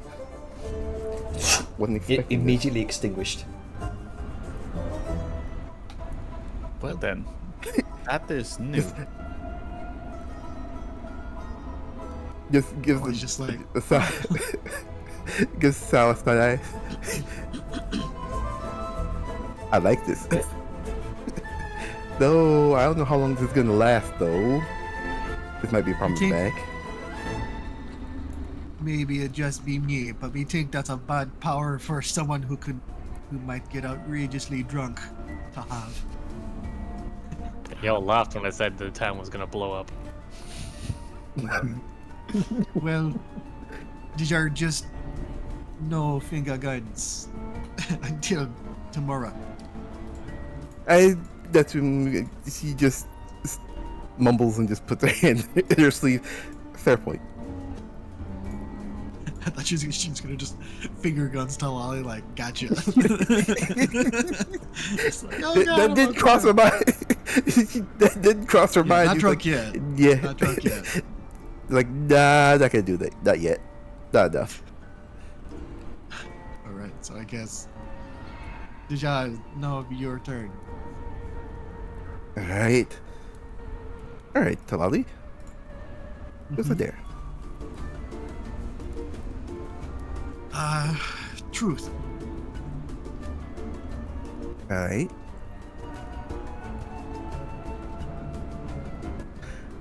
How does it feel to have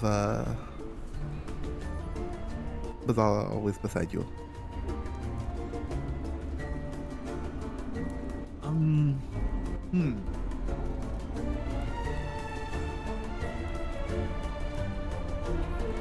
That'd be hard to say, because we can't remember a time when he wasn't beside me. We don't quite have anything to compare it to, but kind of like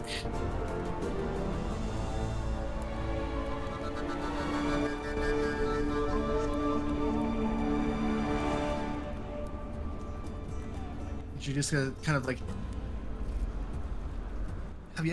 can you cross your eyes, either of you? I can. I did that by accident, but I can. Sal's eyes not only crosses, but they also do the opposite. Just They go I don't like out. doing. Wow, that's like that's. I was like, so when your eyes be crossed and you see two things at once, it's kind of like that. You have you know you're looking at something, but you know that attention be elsewhere. It's kind of like having a brother or a father always at your shoulder, looking over you. Very comforting. Okay, while they're... Well, when I was younger, it grated on me a wee bit, but, and you know, during certain things, we had to have a discussion about what he knows, what he can notice and what he can't. But yeah, no, it's been a comfort. He's my god, after all. That must be nice. Alright then. What order we were going in? Because I can't quite remember. That'd be my turn. Desire. Yes. Truth or dare? Yeah. Truth.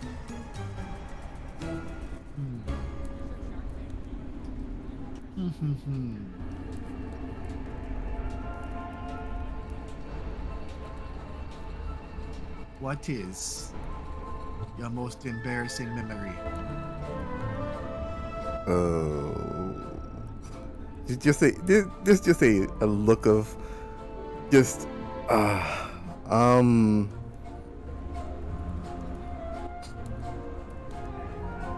great.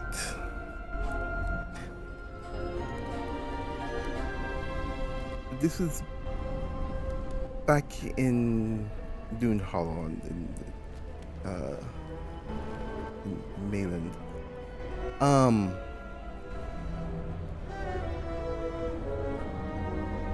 Technically you're not supposed to do this, but I did it anyway. Locke picked the magical locks out of the secured area of a teleportation circle. I was supposed to follow the rules and regulations of letting someone know that I was here, but no one answered, so I let myself out. I teleported into the city. And I was... This is my first time actually mentioning that one. I got dragged into the Argus Tower and told in front of the entire acolytes and mages of what not to do when citing rules and regulations, on what not to lockpick it to a very important national secured area, even though I had the curiosity to wander about. Oh, you have made an example of. Yeah, this is not the first time. I should... What? you That's should for a talk to different me. question. You're just ask about the incident with it.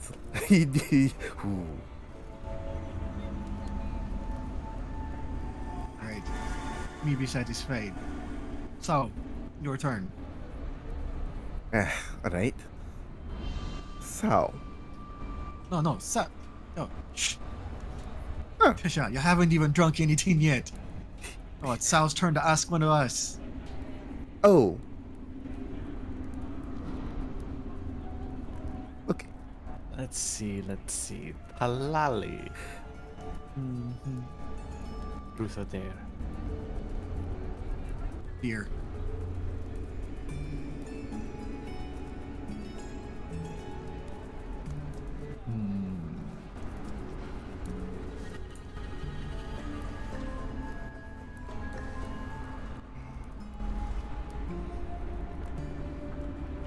Oh.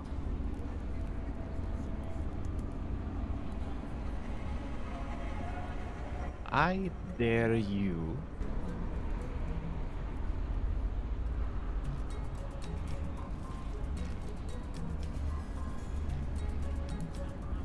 And she sort of pauses as she scans the room.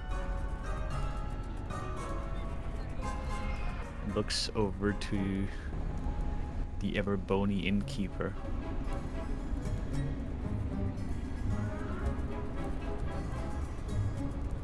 I dare you to kiss him.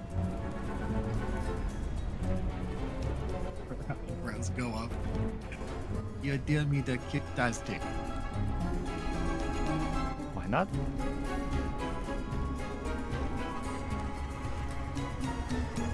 Question. What if you don't agree to it? Then I'll take a drink.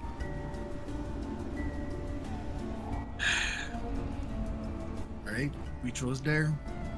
She stands up, walks over to the bar, kind of leans on her elbows. That's dick.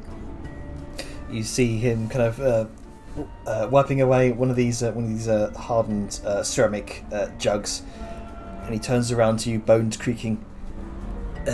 Yes. Are you wanting another refill? No, the still got a lot of rum to drink. But here, come here. And she makes like a little come hither motion with her finger. Kind of leans in. He's a bit taller than you, a good foot taller than you. He was a pretty lean and tall gentleman during his life, and he leans down. You can hear the creaking of his spine as he does so, as if you're about to whisper something to him. Talali is going to kind of quickly jump up and kiss him on the cheek. Like, thank you for being a good friend, Tastic. You've served me and Banzala well. He's immediately taken back by that, and he kind of straightens his back.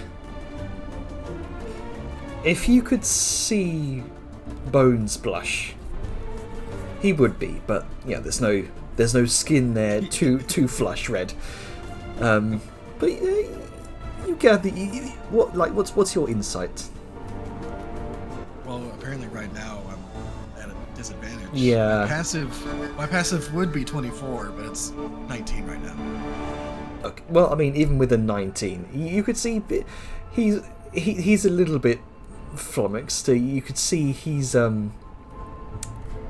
wasn't expecting that, and if he could blush while alive, he would be. And then is just going to. Yeah, while he's smuttering and stumbling, Talali's just gonna walk back to the table with a smirk on her face, and then sit down. It didn't tell me how to kiss him. Sarah's just raising her finger and then just, you got me there. Well played. She got you good.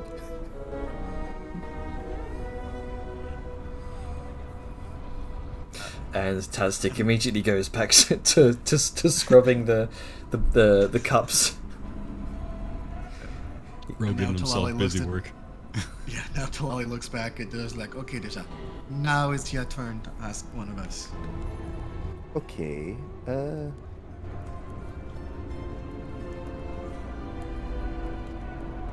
Alright.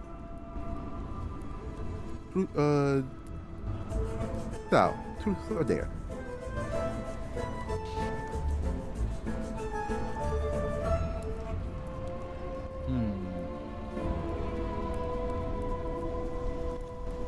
Dare. Alright. And she brings out a bottle of that honeydew ale that she got. I dare you to drink all of this in one go. Sha, we're not trying to kill each other here. Like, this is just light-hearted. You don't gotta try to kill your What? friends.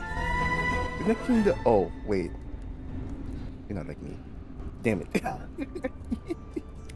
I was about to say the shot like I know you have like a natural resistance to most poisons and alcohols, but like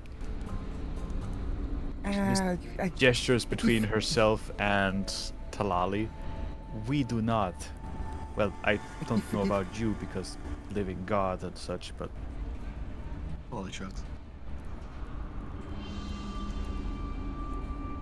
But still, I keep forgetting about that. like, yeah, you have to realize that, wanted there to drink all that alcohol. She could just take a shot. Fine. I dare you to take a shot. That's better. I keep forgetting about my friends. That is eloquated. So I was like, to- I dare you to jump off a cliff. It's just like, what? I dare you to eat glass.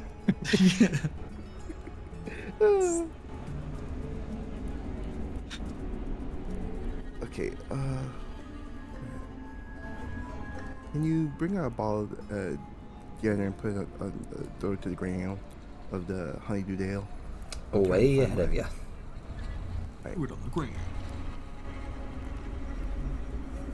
You got It's already on the ground. I'm of age. yeah. Sal will take a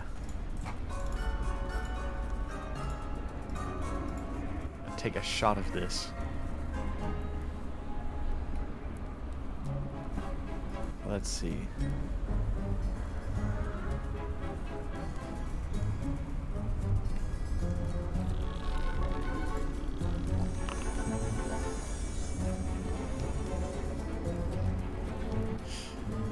I mean, does it pass? Mm-hmm. I think so. Feels You green. could choose to fail. You choose You know to. what? Fuck it. I'll choose to fail. Okay. Yeah, chaos. You gain a point of intoxication. Inebriated.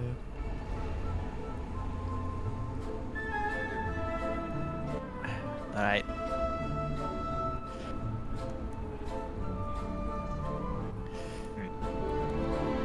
It thinks it's my turn now.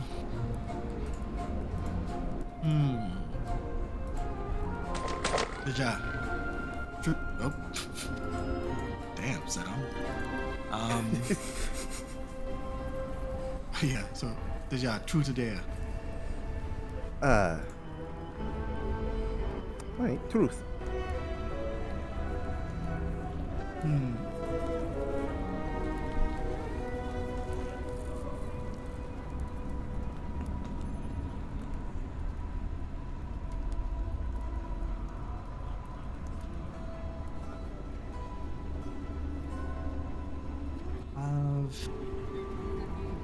Got Eva.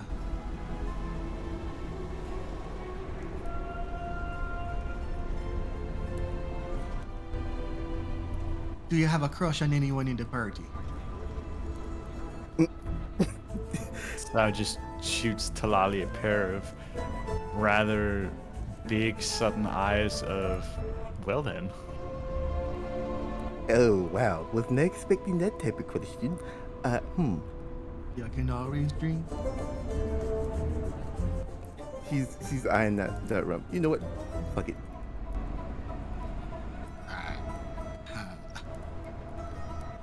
Why can't I pick it up? I got fire hands. Oh, Gotta double click to open up the box. there we go.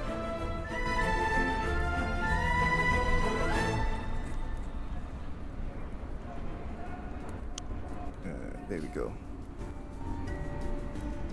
And I'm taking a big draft. You know, here we go.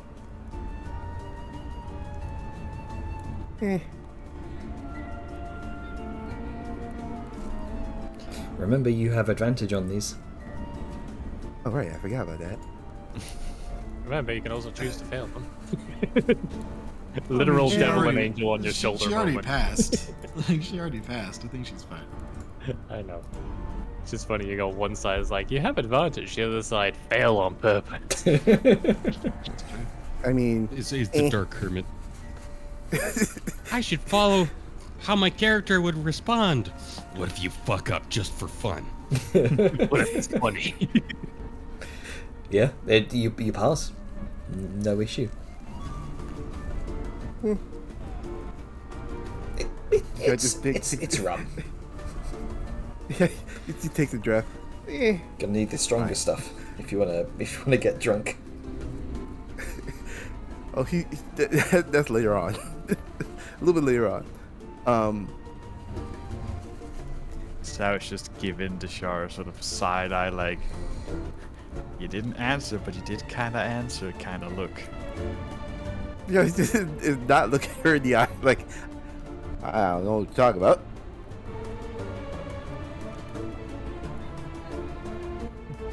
Like, good. Well, it's just like, you know, can neither confirm nor deny.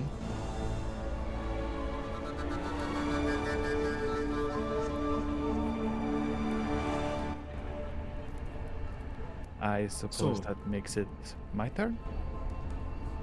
Aye. Well, not to grill the snake even more, but maybe I will. Ah, jeez. Halali, truth or dare? Root.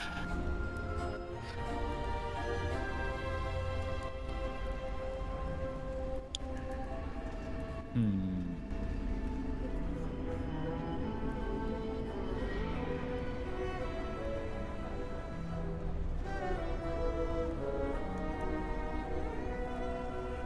Have you ever fancied the avatar of one of the other living gods?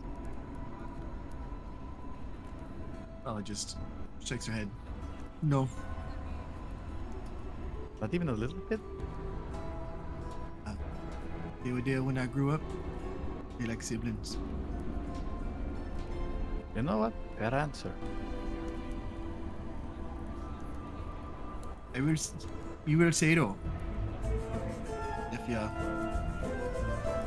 perhaps interested in one, I could put in a good word.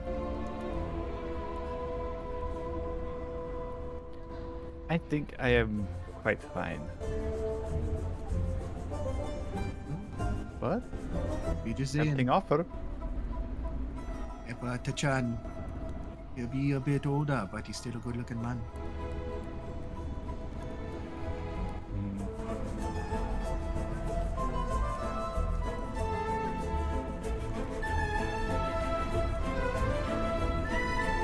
Shut the fuck up, Janner. You know I'm right. For those not able to see this, Janner is shit-talking us in the party chat.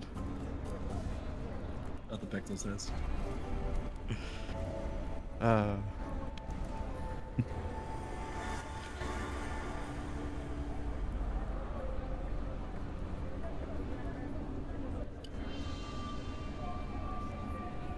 So I guess Dejad, be back to you again. Alright.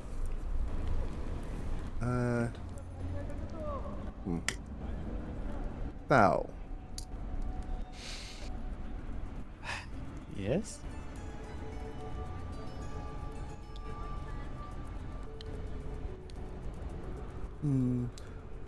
Truth or dare? Truth me. Okay.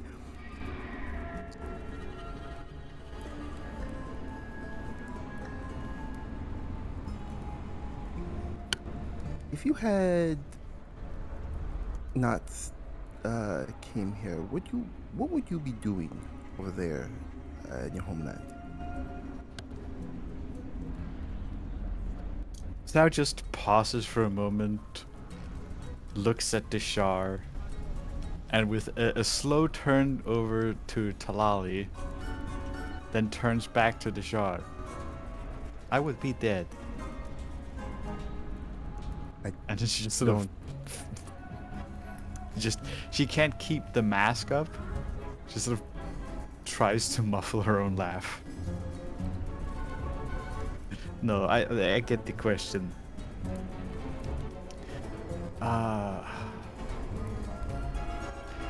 Either I would have pissed my dad off enough that he would have left me alone.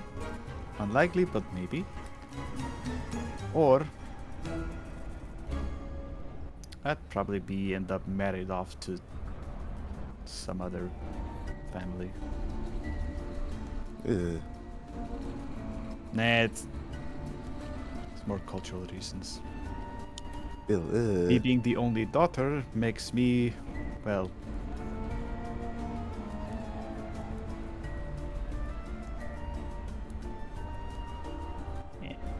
I was never much for the whole house politics and all of that. But I did listen. That said, I doubt any of my brothers would make for a much better husband. Well, maybe Tao. He's a little meek at times, but... It's only question, it's only one chance. Okay.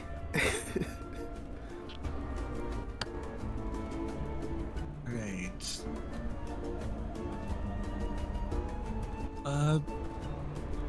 Dejar. Truth or dare? Oh. You know what? Dare me.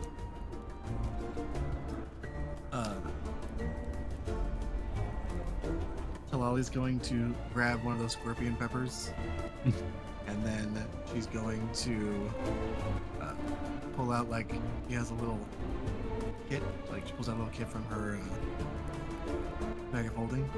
She, like, grinds it up, and then passes it back. We dare you to eat this. Okay. Eat it. Oh, capsaicin flowing freely. Indeed. Go ahead and make me a Constitution saving throw. Alright. You can't swallow your way out of this one. Mm-hmm. Nope. Phrasing. Good save, bro. 17. Better than expected. You stick it in your mouth. Naga don't typically have just the two fangs and nothing else. They do have teeth. They do have sharp fangs. Rows and rows of sharp teeth. Sorry, not like a shark, but like, you know. Chews, Yeah, I get you. swallows. And immediately you can feel that burn within the back of your throat. That surges its way up to the tip of your tongue.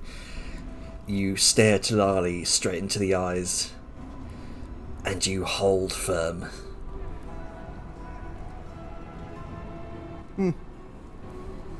Might taste a bit better with sugar. Is any different now that you can just swallow it whole? I can feel it in the back of my throat, but Okay.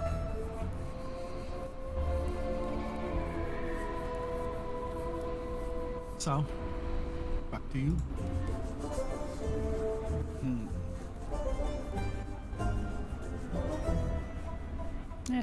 Why not? Talali. Truth or dare? Truth.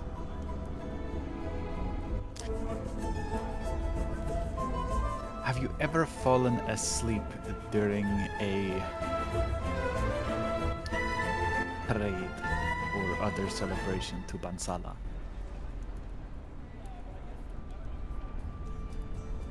He thinks back, like, I mean, I don't think I have, but yeah, I mean, when we was a kid, probably, yes, we think me has, it is most likely me has fallen asleep as a child during a Banzala parade.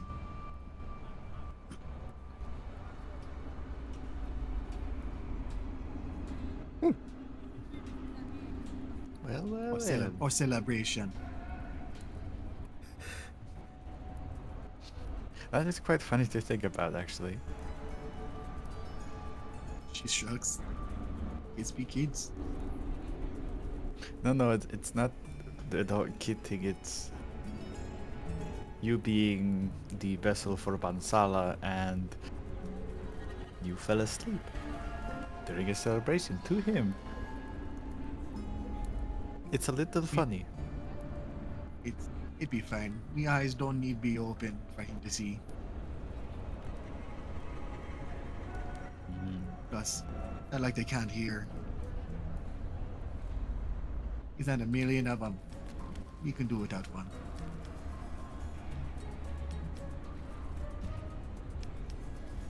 Alright, we gonna start. We ladies be a bit too truthful. New rule. Every time you ask someone truth or dare, you have to take a shot. Ooh. Okay. All right. Alright. Deja, your turn to ask, your turn to drink. Okay. Now.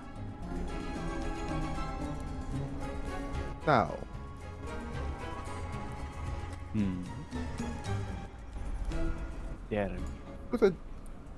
Okay. Go and make a Constitution saving throw. Alright. Take me. Oh, wait. He's gonna, before he even asks the question, he's gonna order a stronger drink. Ooh, Make sure he okay. gets drunk. How strong? One higher than the category of medium, moderate. Like, wake up trying to cross the border strong. But yes.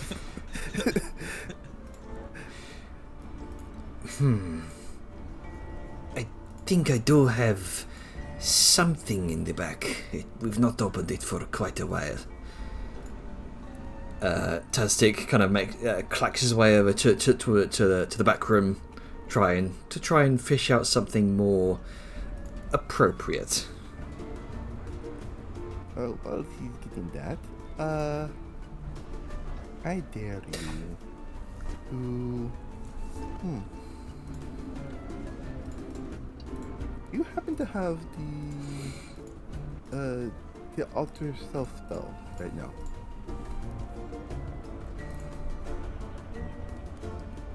You have that right now? Flaw's just looking like suddenly interested, like what the fuck is she about to dare? Tastic comes back around with a large ceramic jug. This is the Jungle Fire Mezcal.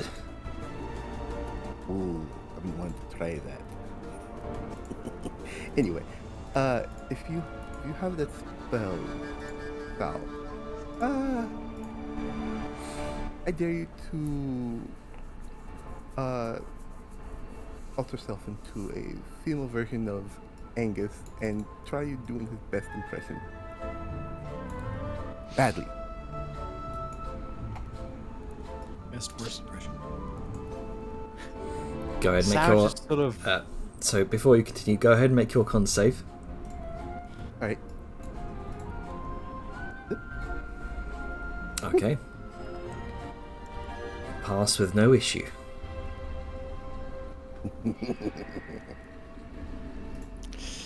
Sarah just sort of blinks ever so slightly at the mountainous request, shall we call it, of a dare. And she points between Deshar and Talali. Neither of you are saying a word of this to him. Ali My just lips are sealed. shrugs and nods.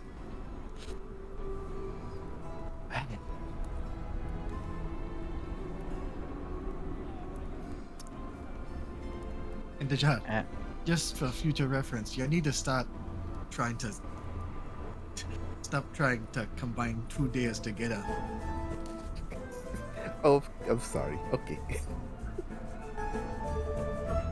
But you agreed to it, so you got to do it.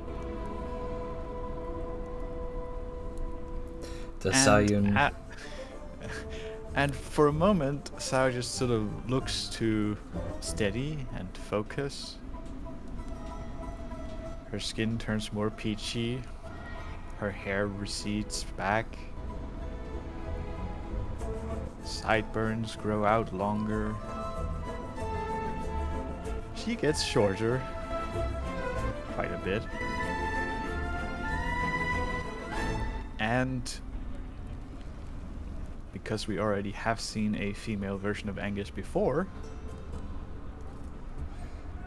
she looks practically like a replica of that. I'll let you improvise the description for this.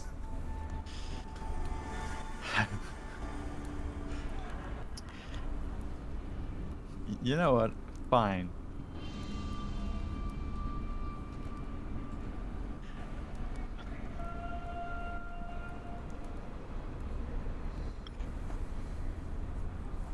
As she transforms into a female-looking Angus, it's very clear that it's slightly idealized in some regard.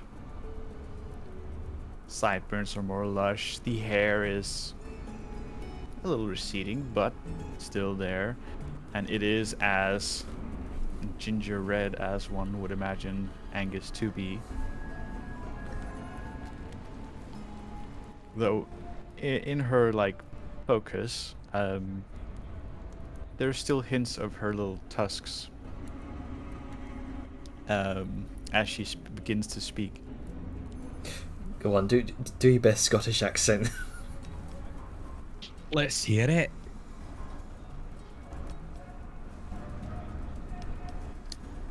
I'm trying to focus, but I'm trying not to laugh. Just think of that one scene from Brave where the dad had to roleplay as the daughter. No, I don't want to get married. I want to go through the glades, shoot my bow. You can do it. To be fair, Sal laughing could very well be canon. Yes. Yeah, you can hear her laugh, even with, like, the slight tinge of a dwarven undertone. Ah, look at me, I'm Angus. I am a very, very good cook, and I can never even shoot a bow, but I can throw a pan or a hammer. It just Like sort of stares at Dishar like... It's clear that she is blushing just because of the more peachy skin tone. Go ahead and make me a performance check. Good Shark fucking just laughing. He's cackling so fucking bad. Yep, performance check, please. It's not bad. It's not bad. The accent could use some work, but it's not bad.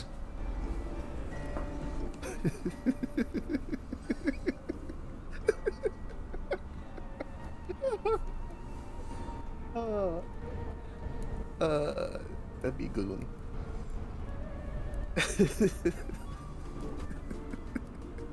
I accept the glare. A withering stare. If you tell him, Nope. This stays between us.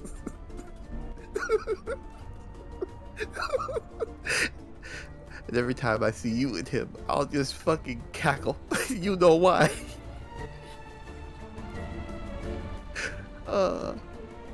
South just drops the transformation and just stares.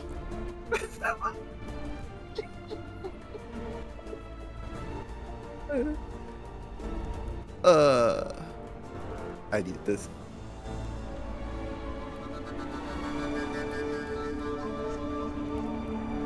Can't do finger guns, but hey. Yeah. 8. That would make the Shars. That would be Talali next. Oh. Here you go. And Talali's going to go take a drink of rum.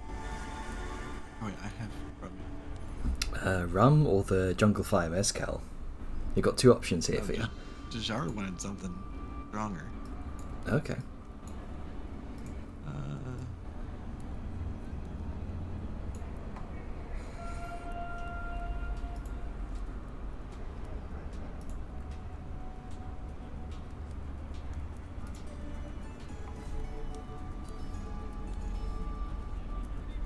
All right.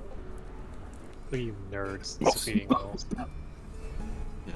So it just pops it down. It's like, okay.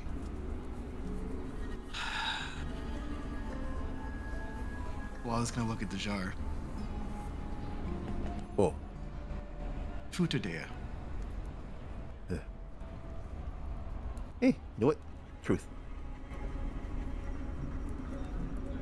Hmm.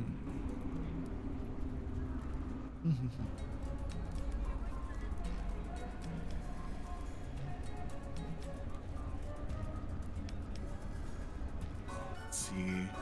So, no. That's the thing with truth or dare, Jenner.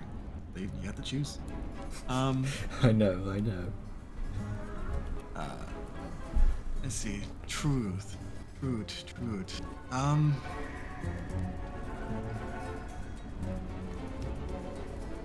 What?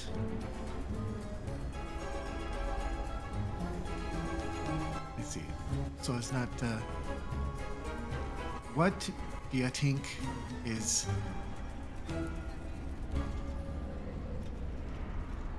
Vellum's most annoying trait? There's a a look on her face, his stubbornness.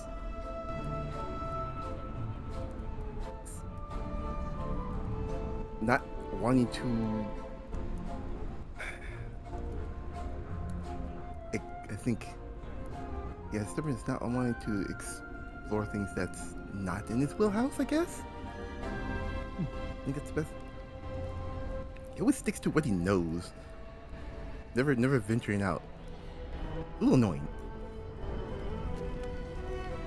That's his most annoying one to you. To me, yes. All right. So,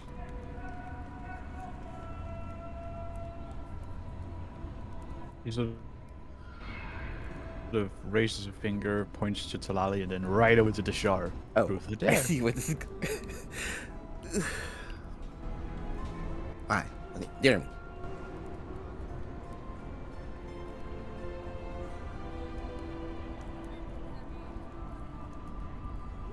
Now just pushes another mystery potion towards her.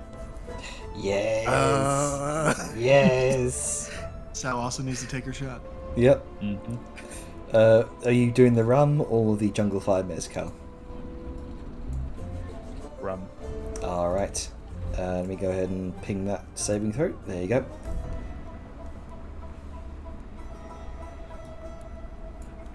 Let me drink the fucking thing first. Sure. It's more fun to do it this way.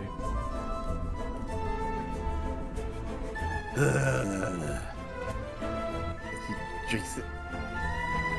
Let's see what we get. Oh, Oh no. Oh no. 26. what the fuck is that? Okay. I don't know how I feel about this. Hang on. Waiting up I don't know. bated breath. You're on fire. More fire. Hang on. Or you What's can't the, control. let me see the description of this.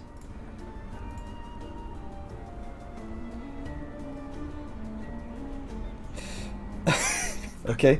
You watch as Dejar's fangs, coming from either side of her mouth, begin to swell up as they begin to bloat. What? Her teeth swell up. I don't And like Did this. you just get fucking buck teeth? Dejar, Oh, got balloon teeth. Dejar, you gain a minor lisp. Oh fuck. god. No. Next list. Fuck.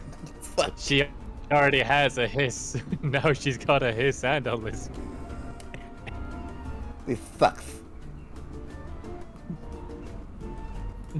For 5 hours. Yep, for 5 hours. Just stares and Sal. I don't need to spice this. Weirdly enough, with her two front fangs, it almost does look like buck teeth.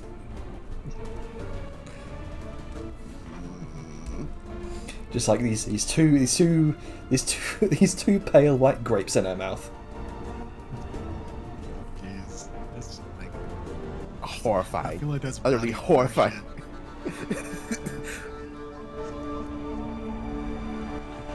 All right. 5 So have they hours. turned Ugh. square into buck teeth, or are they like bananas? Bananas, they're balloons. They swell up. Yeah, like miniature bananas. Fucking banana teeth over here. I keep And the thinking real that- banana man. All right. Yeah, Dijon. Now it'll be your turn. Ah, fuck. Take a shot. Ask your question. Now, as a I was just- reminder, Oh, dear. Black Spice, you have to speak with a lisp from now on. I know. Yeah, it's ridiculous. It hurts. It cringe. Hold on. Let me take my shot first. The cringe. Are you doing Jungle Fire Mezcal? Yeah. Alright. I was just having an expression like, oh yeah, that's worth it. No, there you go. Advantage. Oh, well, okay. Oh, Oh, failed. The dice. Take us the dice. Give us away. So either way it goes. yeah. When you fail, this is a very strong grade alcohol. When you drink this beverage, you must succeed on a Constitution saving throw or gain 2 levels of intoxication. Oh. Don't get too Well- drunk, you'll pass out before the fun happens. So that's +1 to I don't know crits about to persuasion and performance checks, -1 to insight and perception checks, and you have disadvantage on dexterity checks. And a lisp. Well, And a lisp. and a lisp. Ah. Man, Dijon's getting the raw end of the stick with this skills. Hmm. So, I guess a secondary. So, kind of, as Sable was hinting at, like, Talali's, because it's like, so, are we going just be here for the rest of the night, or are we going to do something else? As fun as it is to watch both of y'all get wasted, is there anything else y'all want to do? Gamble? The guy likes to gamble. Sure, we know a place. You like to gamble. The guy Then just come gives. with gives We can take a few shots each to get us in the gambling mood. the guy looks at Sal. It's like, I've been very risky, so gambling's up my alley. I risk my life most of the time, so. You know what? I'll follow you, but I won't put the coin down myself. Talala's gonna take a couple of the full shot glasses and set them in front of Sal. It's like, for the road. Sal just looks to Talali and then slides her a mystery potion for the road. And the guy is gonna just be like, yeah, you know what? Fuck it. Taking another thing of a jungle fire for the road. Okay. So, is Talali gonna drink a mystery potion? She's gonna look at Sal like, take your first one, and then I'll drink when you drink your second. You know, just for the fuck of it, I'll take 1 rum, 1 jungle fire. If she wants the jungle fire, she can. Lolly put rum in front of her, but if she wants the jungle fire, Rum first. Oh, there it is. how many levels Remember of a jungle fire intoxication chaser? are there again? 6. At It's basically exhaustion. 6th level, Okay. you black you go unconscious. And jungle. Okay, so Hey. That one. you failed the rum, so your intoxication goes up to 2. You are tipsy. You know what? Just for the fuck of it, I'll fail the jungle fire. Oh no. Okay. Oh yeah. You are officially drunk. Hammered. Disadvantage on attack rolls and saving throws. Speed is halved. Cannot take reactions. Let's go. No, Oh, yeah. you're up to 3rd level, not 4th. This is where Mistwalker comes Well, out of but the she- shadows. But she failed her rum while she was already out. She should be. She Jungle I'm at Fire 3. does too. Jungle Fight. Well, you had- Jungle Fight is 2, correct? Ooh. Spicy. So you are hammered. Alright. Talali will keep her promise and she will imbibe a mysterious potion. Okay. Oh, that's Liska.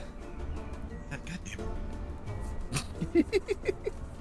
Let's go. We'll put back the mysterious potion that she's nowhere near. Somebody didn't configure themselves to be the lolly. There it is. Mysterious potion. Drag Hang this on. back in. Let me go ahead and configure you. Change to. No, fine. Don't do anything. Wait. It's a simple thing to just change in the loop pile.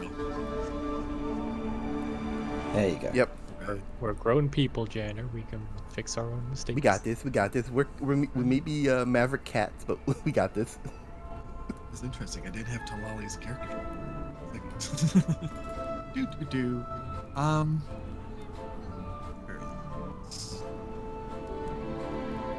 Where is this? There it is. Oh no. Missed it. Oh no. Oh, that's days. Oh no. All right. No. Okay. As she drinks the potion, you watch as she almost instantaneously turns to stone. Oh no. Her first one, and she gets petrified for 4 days. Somebody fix it. Okay. I can dispel magic that, hopefully. The issue is if it is considered a magical effect or if it's like petrifying gaze. You can always cast Identify. You I have don't even know what. do you have flesh have- to stone? I mean, stone to flesh. Um, Stone to flesh to stone. I do not have. I don't have that, but I have a book that has that. I just need to attune to it. Well, so I just Well, looks girls' night's to over. to Talali and just be like awkward. Ye- But You- now you I can see- wonder. You can see Is- Talali's just frozen in that position with the empty vial in her hand, imbibing it. Just frozen okay in then. just frozen in the sitting position. Fix it before the Alright. locals freak out. Right. Okay. So just not gonna be- leans in closer to Talali and just sort of pokes her cheek for a moment. Ding ding. Man, It's that's stone. stone. It's stone. wonder- Yep. I wonder if Bansala is still in there. That is a good question. Like, Janner, how Mhm. is Bonzala reacting to this? Confusion mostly. From that vague sense.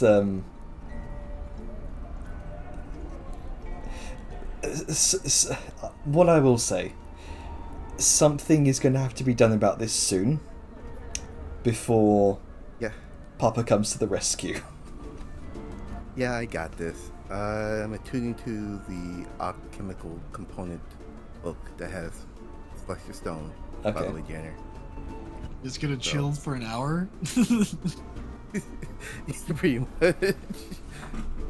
And then using tuning to it. Where is the E? You can't Oh. dispel magic it, or I'd rather do it this way. I mean, You know you what? can try. If it Well- doesn't work, then do it that way. While Snake is doing that, Sao's gonna identify because she's curious. Granted, she's probably slurring her words ever so slightly with identify, so... Nothing like drunk magic. As we're trying to identify the effect on Tilali. All right. So as If you it's magical nature or akin to like creature effect. Just identify. this Yeah. this is a magical effect, a magical potion effect. What she's afflicted to right now is something called Stonebound Curse. It's likely one of many effects that can occur with a mystery potion. It lasts Curses. for 1d4 days. Your body turns to stone. You have the petrified condition. Greater restoration or a wish can end the effect early.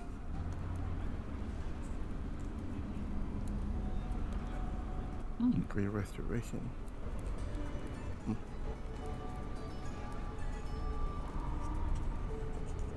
Well, time to call it bang. Hey, girls' night went wrong. We got. We accidentally Oh, petrified shit, call the a living doctor. deity of the town. Okay. Yeah, town. It's You hear- city. So Yeah, how's everybody reacting in the bar? Yeah, that's. So there's not many around. There's a.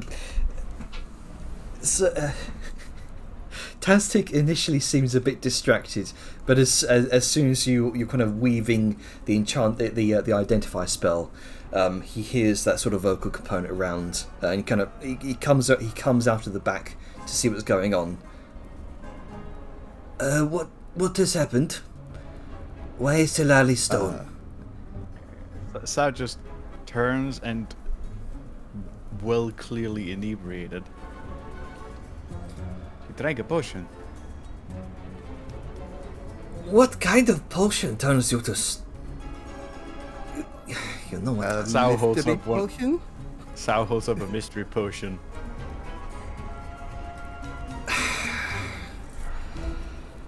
I'll go ahead and get the priest. No. We have it handled. Okay, for some reason the spells is not showing up on my list, Junior, for some reason. Don't worry, Well, the two I think drunk it- people have it handled. You're trying to do flesh to stone on Tilali. Yes. Let me double check the wording here.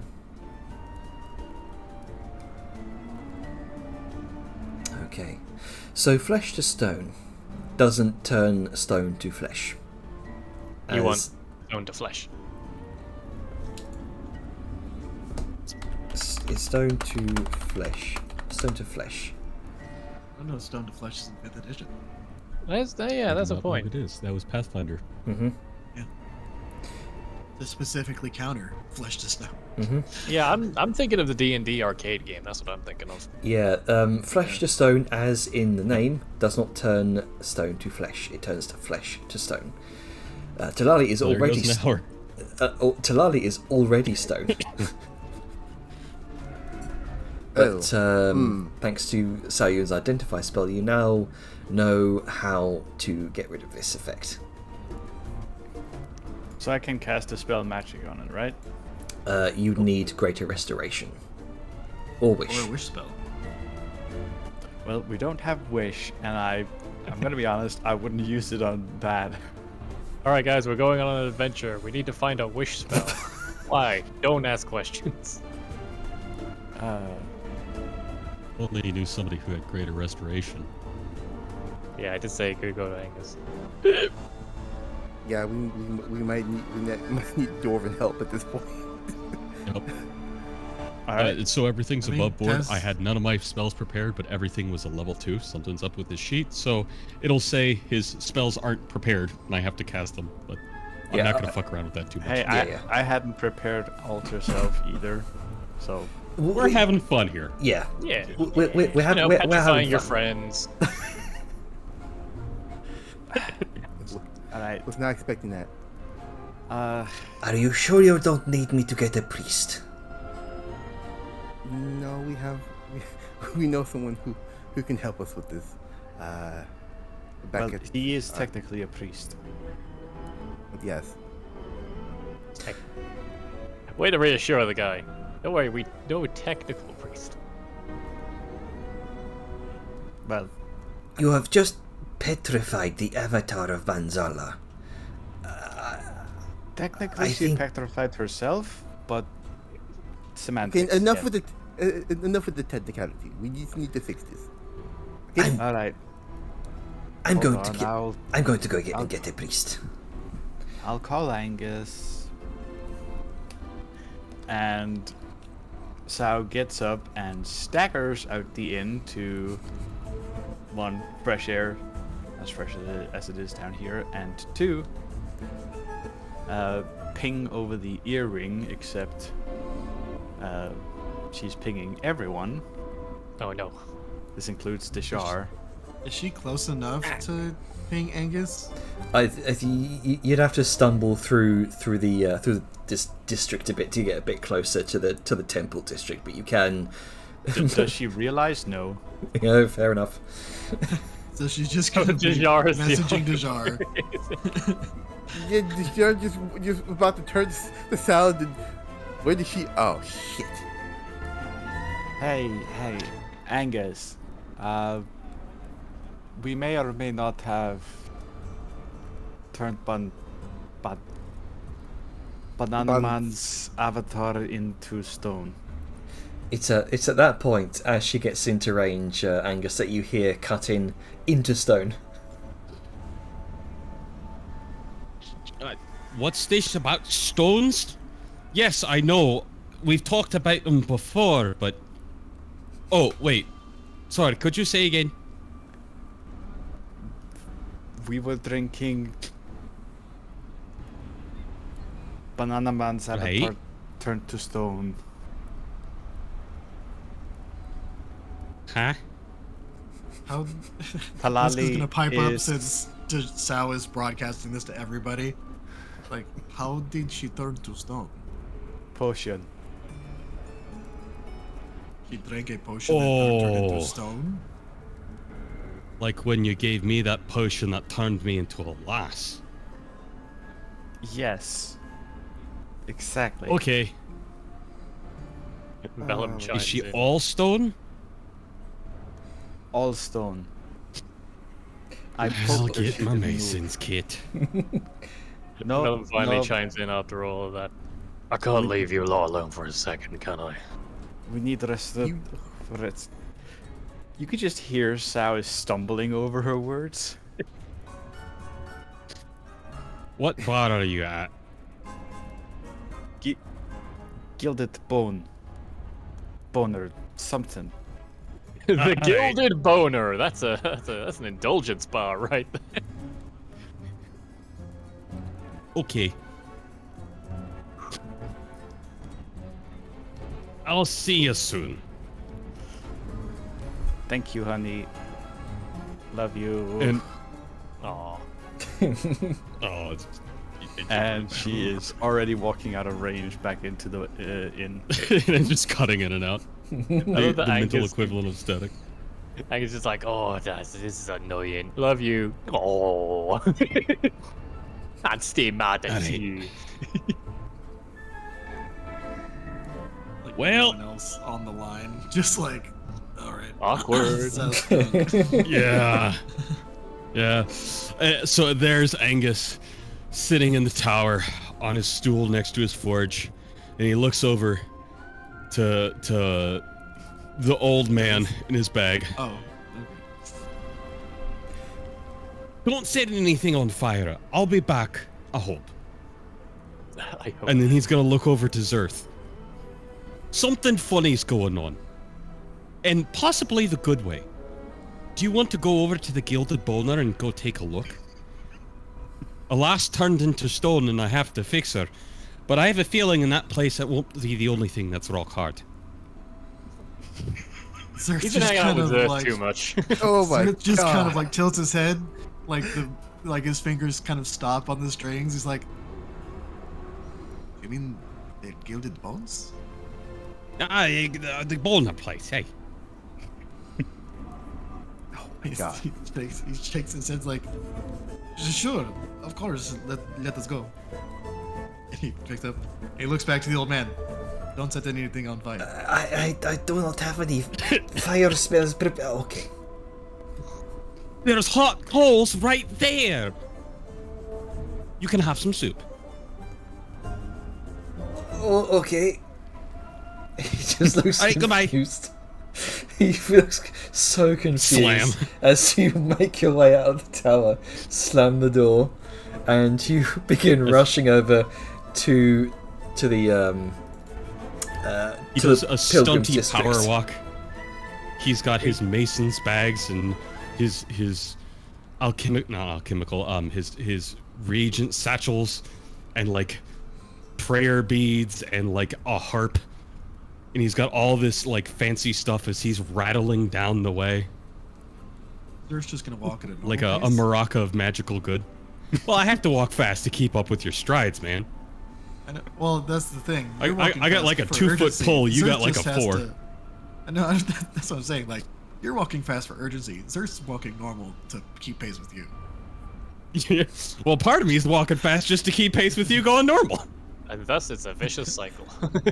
I know our cadence. Left, right, left, right, left, right. 1, 2. 1, 2. Left, right, left, right, left, right. Yep. Marching. Okay. And Zerth's And playing. this is how Zerth's Zerth playing is the helping March him of- lose weight.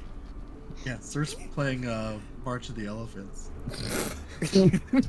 Ba-da-da-da-da-da-da. That is. So, yeah, So they're- you eventually Making And their shortly way- after making he their way arrives, Yep, you make your way into the Gilded Bones with a very confused looking Taztic, just looking over towards that that isolated table where you can see frozen mid-drink is the stone form of Talali. And Sao is idly just nursing herself with a cup of dwarven tea. And It has rum. Kiara is flipping through her tomes, trying to find something to at least help. all right, let's see. Oh,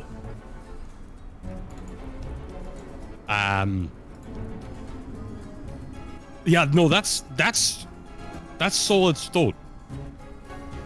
And Sao just points to Talali as she's looking over to Angus. Banana stone. Ah, you're so drunk. With your absurd insight, Okay. Angus, both Dajar and Soyun are very clearly drunk. Soyun so much more than Dajar.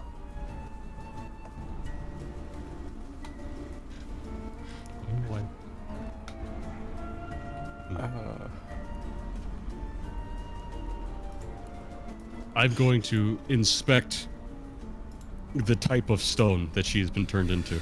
Alright, go ahead and make an investigation D- check. Or Alright, I'll say investigation or history.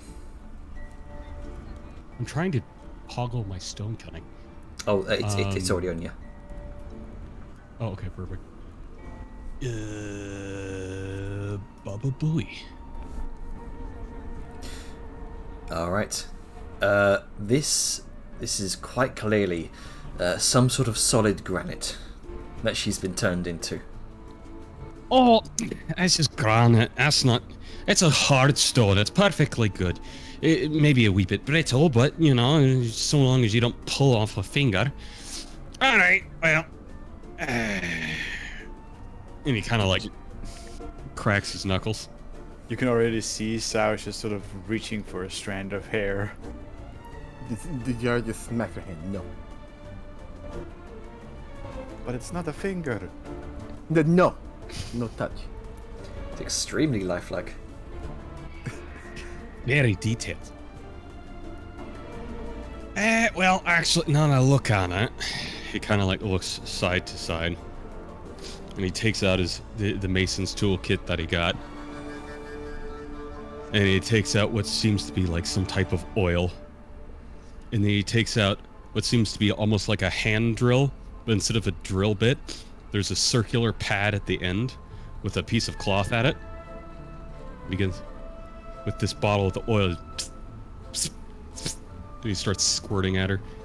And then he starts spinning the drill as the buffer on the end begins to spin. And he begins to quickly polish off the stone. You don't want to make sure there's nothing nasty attached to it and turn her back to a person and then gets fused into her permanently for her to be stuck with a piece of chicken bone on the floor. You know what I mean? So I was just Plus, it's not blinking. often you get to see a statue this good. I was just blinking slowly, just nodding along. She's not understanding anything. As he is essentially like buffing out and polishing her to like this mirror shine. And then, alright, that should be good enough. A 1, a 2. Do you have the diamond for this? I should. Just Let me. just double check. Angus Containers. forgets the diamond. He's like, I'll be right back. You need a diamond dust worth at least 100 gold pieces. Or I'll say like a diamond worth at least 100 gold pieces. I think Yeah, I have a small diamond Oh yeah, that's worth 5 that I can break into pieces. yeah, no issue then. I think Sao has some, which, in fairness, you can just. Just 100 gold. Nick. Or 100 gold's worth of diamond dust. Yeah, there you go. Yeah. Okay then. Well, if you're offering the dust, he'll use the dust so he doesn't have to spin a little bit and break off this bit. Alright, a 1 and a 2. And he's going to take his little stone carver chisel. He's going to place it to her, and he's going to smack it with the hammer as he casts it, and like the shell of an egg, the rock will break about her as she falls off. Polished, smooth spade. Very nice. Exfoliation. It's like it's like scrubbing out of a new snake skin. It's Or maybe peeling off a mud skin facial. yeah. Oh yeah, there you go. Clay facial. As you come back to consciousness, but it almost seems as though a couple seconds have gone by, and suddenly everyone's here. Well, I was just gonna kind of look around with a frown. Just notice that she has a bunch of like girl on her, and just like kind of brushed off.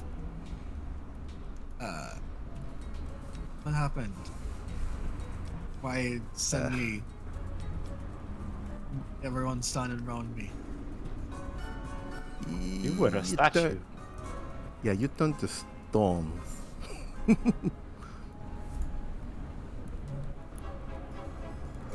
Essentially, Really? you became petrified. Yes. I was petrified. Yes. Yes. Why would you hand me a potion that can do that kind of thing? I didn't know it could do that. Why would you hand me a potion you don't know the effects of? I thought Find this whole out. thing was. Wow. Okay, Yeah, blame her, not me. you're those kind of people. All right, sure.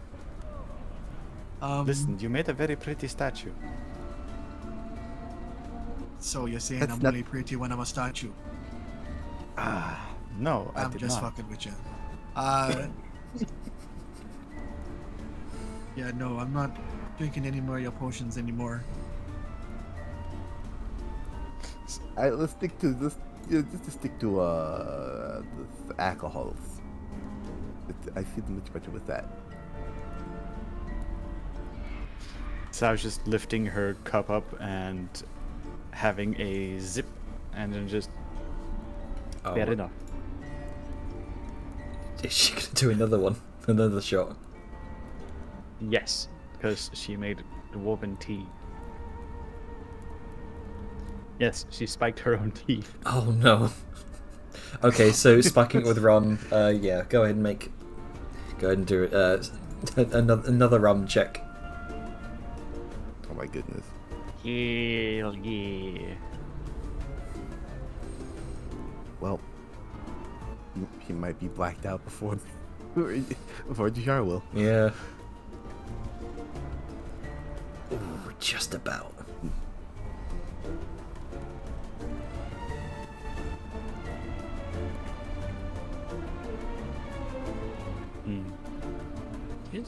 He's looking to hold up relatively well from what Angus can see. Time to go gambling. All right.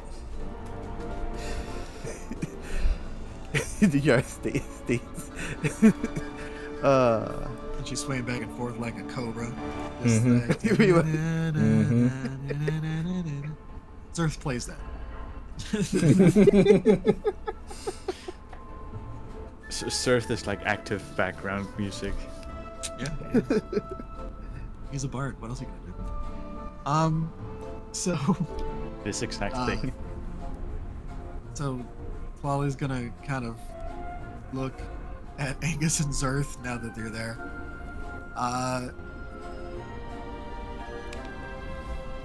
What are y'all doing here? Well, Is this I no- got this asked to no come longer- over and help with you because you got turned into stone. And I Ah, brought him along because he's fun. If you want to go or want me to leave, I can, but you know. I just came by to fix you. Unless you want to Fine. turn back into stone. And he slowly reaches for the chisel again. Talal just shakes her head. It's like, no, that'd be fine. Okay. Thank you for your help. Again, and she kind of gives a look at Sal. Didn't know I'd be turned into stone, but Me neither. Didn't know I'd turn into a girl. That's kind of the problem. Yes. Yeah. Why do you think I But don't that- drink them? Hence the reason why you see No. me No, me no. have a such a disgust for them. But we know this was girls' night. She looks back to the two other drunken ladies. This it'd be up to you. Be up to you too if you want to fight along, but we can still go to the gambling hall. I know. want to increase my money. Looks to himself and strokes his own mustache. Looks over to Zerth and his mustache. And the other three and their lack of a mustache. Lad, do you think we're crashing the party? Zerth kind of leans in. It's like, I never crash a party, but you might. Crash a lot of things, lad. Zerth I have a nods drinking knowingly. problem. He nods And knowingly. I'm not doing it right now. Like, Well, I won't intrude too much. I'll just be over on that side of the bar having a drink. And I'll not eavesdrop on you at all. I'm just here in case any more of, as he points to the petrified bits of rock on the ground, that happens. well, I just kinda speaks up, Also, like, well, If you have don't too much, take- I can sober you like that. Well, that, and she points to the south, like, won't be happening to me again. So, don't have to worry about that. Though it seems these two be drinking the potions enough. Yeah, I think I've been fine. That's it all. She does a finger gun and flames come out. I She think she's she fine. says Oh, wait, with hold on. a Something randomly catches on fire. It's like, oh shit. with a distinct lisp. Fuck. Never mind. Really Say it again with a lisp, Spice. I'm really trying. It sucks. I really Mind wanna strikes, hear you're this. breaking my immersion. Suffering success. I really want to hear Deshar say Mississippi now. Oh, no, I ain't doing that. Ain't doing that. Well, it requires we know the word in game either way, so I think you're safe.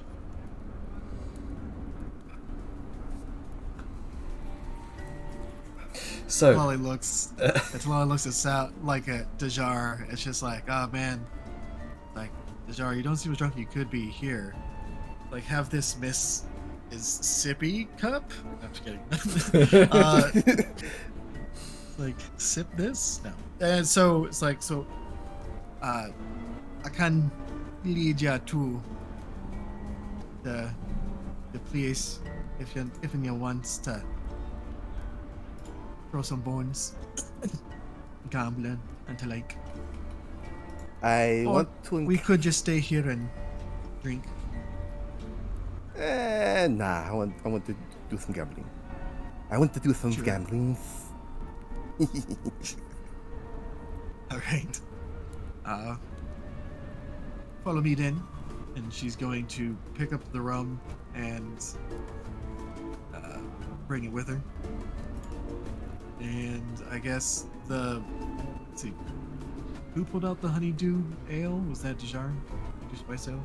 yeah, that was Yeah, the job. Yep. I think it's gone. Downed it. Is like Talali's just assuming that the whatever flame thing was, the jungle fire mezcal, was like, did Dejar just straight up pay for that? Like, is that? Yeah, I guess Yeah. Talali's gonna look at like Tastic and just be like, "Tech, please." Okay. We'll say for the total is Coinage. 12 gold for the Jungle Fire Mezcal, and Okay.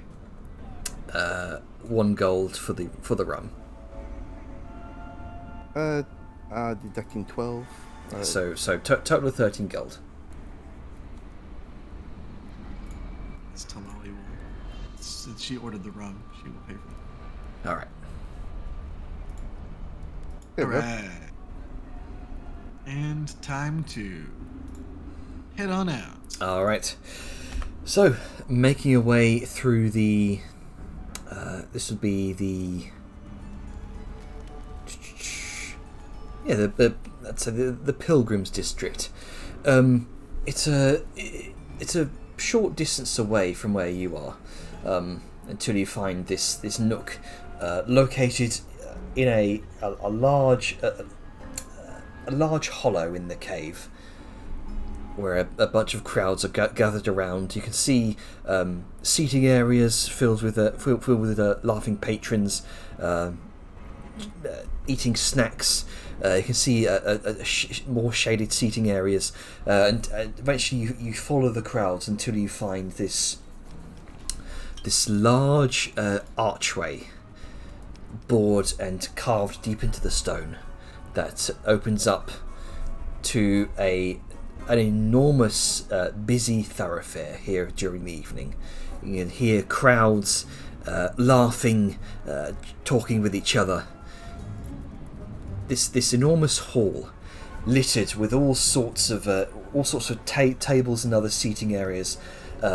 Above, you can see carved in Tahosian script and both trade tongue, throne bones.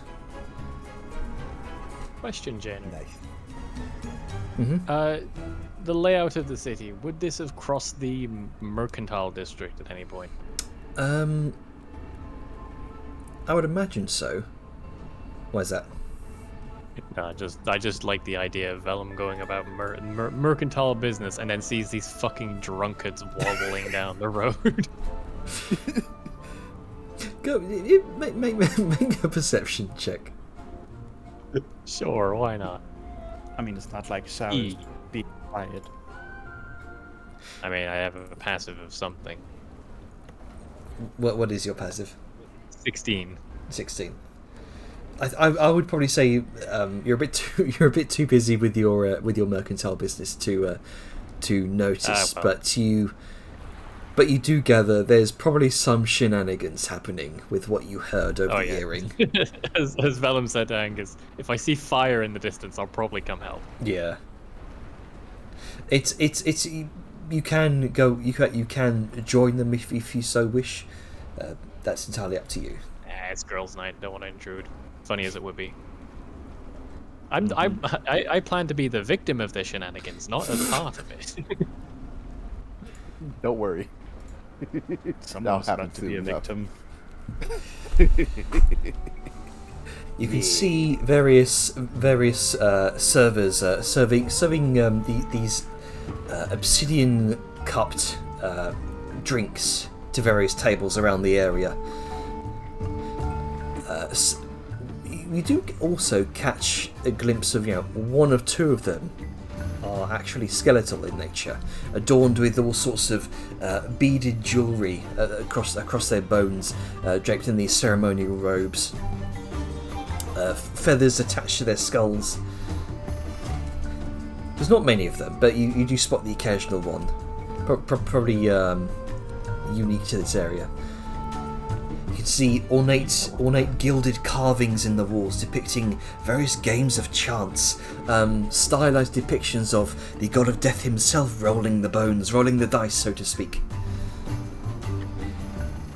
Very, very stylized, very upbeat atmosphere in here. And as you're looking across the number of tables, most of these appear to be dice games.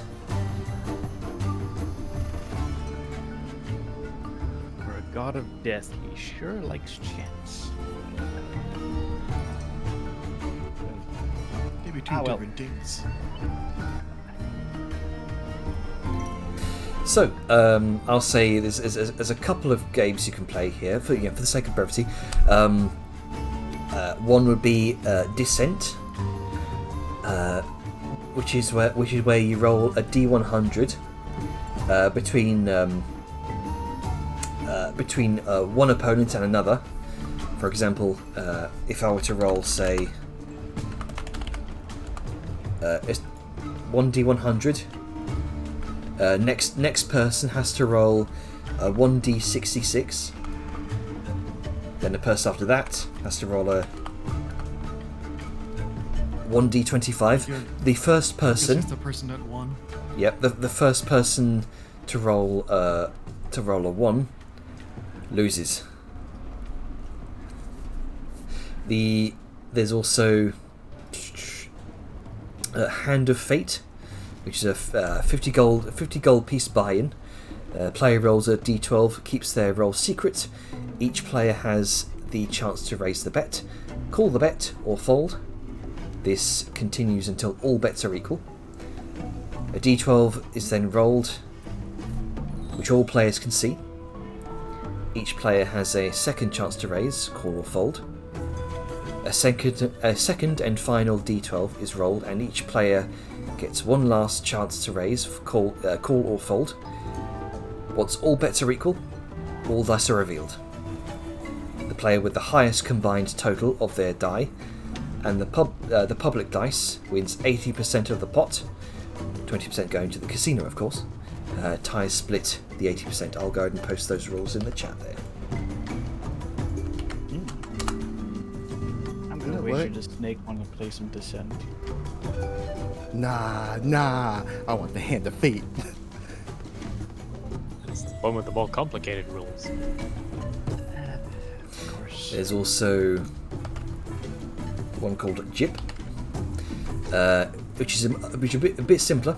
All players roll 2d6. If they roll a 7 or a 12, they win. They can double their bet to add a d6 to the total. Payout for the winning players is 3-2. Maybe. Actually,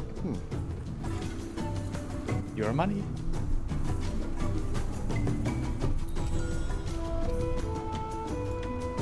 You know what? I'm sticking with the Hand of Fate. All right. I'll play Descent with yourself if you want.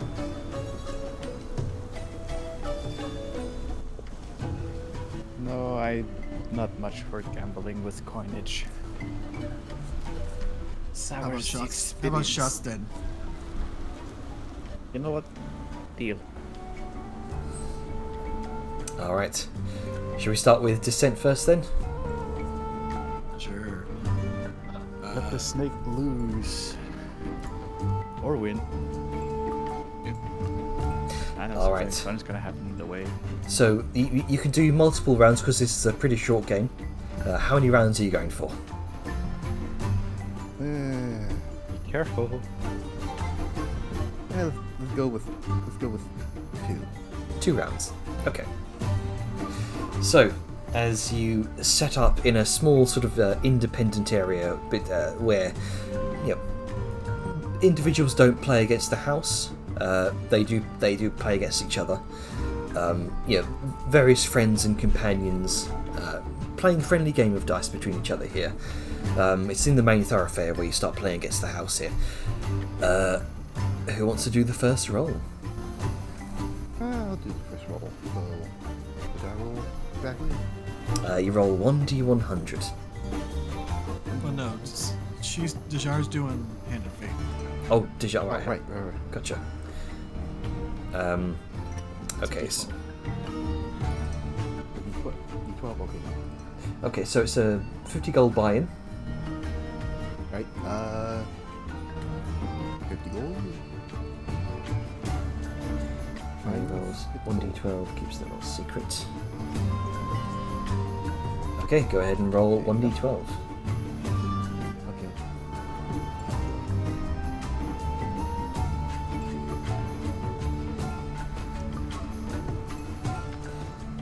I've actually just seen the time. Oh yeah, so, give me 1 second. Let's have at least one game of seeing who wins or loses. Mm-hmm. All right.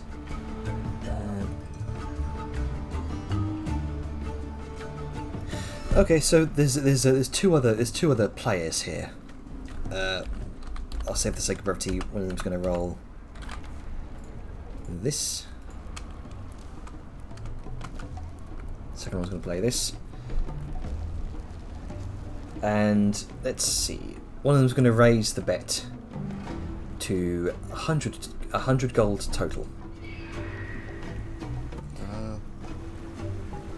And let's see. A d12 is then rolled, which all players can see.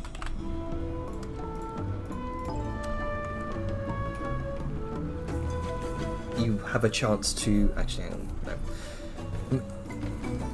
I'll just say, yeah. Everyone here has a chance to raise, bet, or fold. Or rather, call the bet or fold. What do you want to do?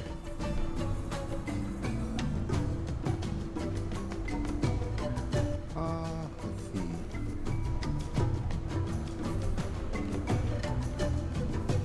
I'll raise it. All right. By how much?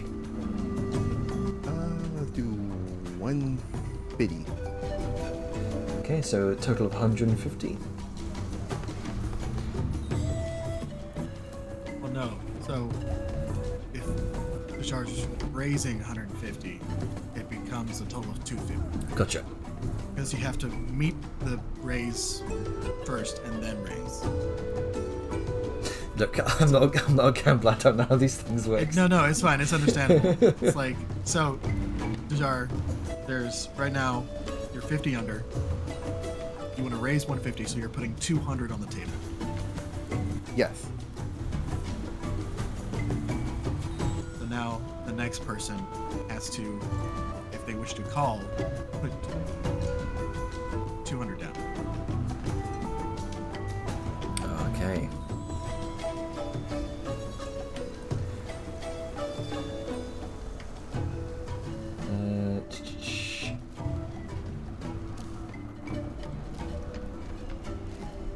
Yeah, well, the third person's gonna raise the bet to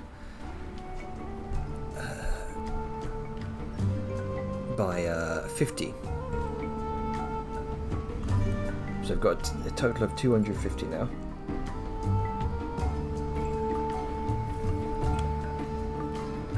d12 is then rolled, which all players can see.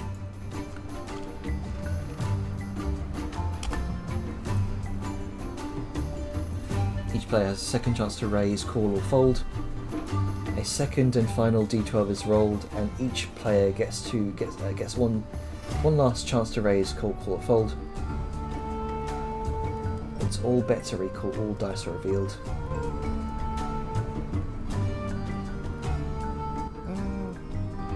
Okay, so you need to roll another d12. Another d12. They're going to roll. Okay.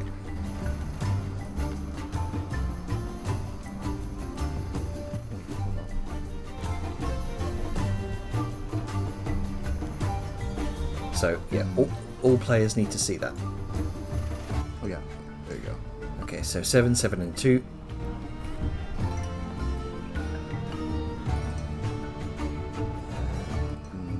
The second and final d12 is rolled. Okay.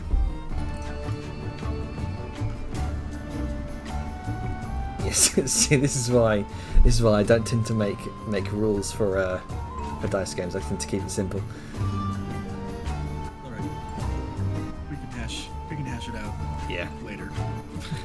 Yeah. I'll raise it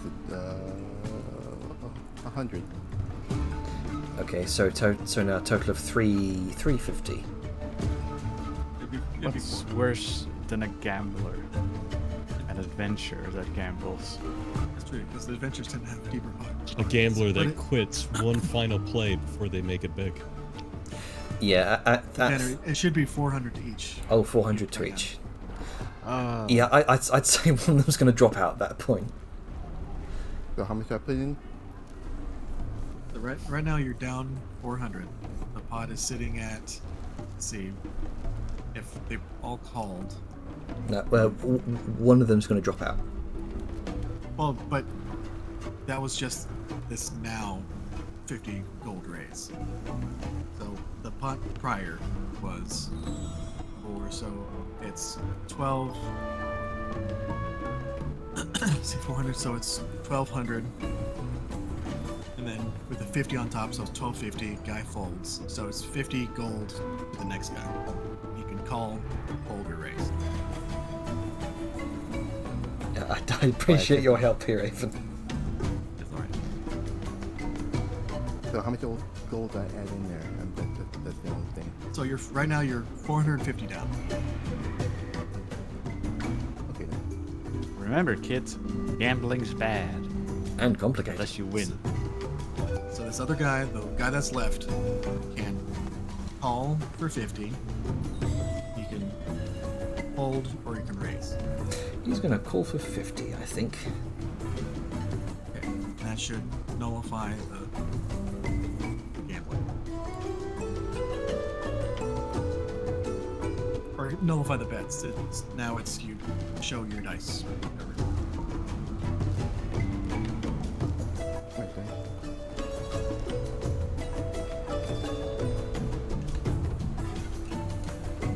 Okay, so show your dice. So that's that was the first d12, which was a 9.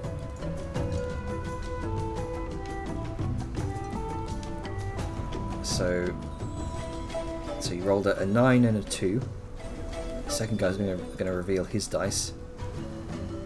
11 and a 7. I think Dejar lost.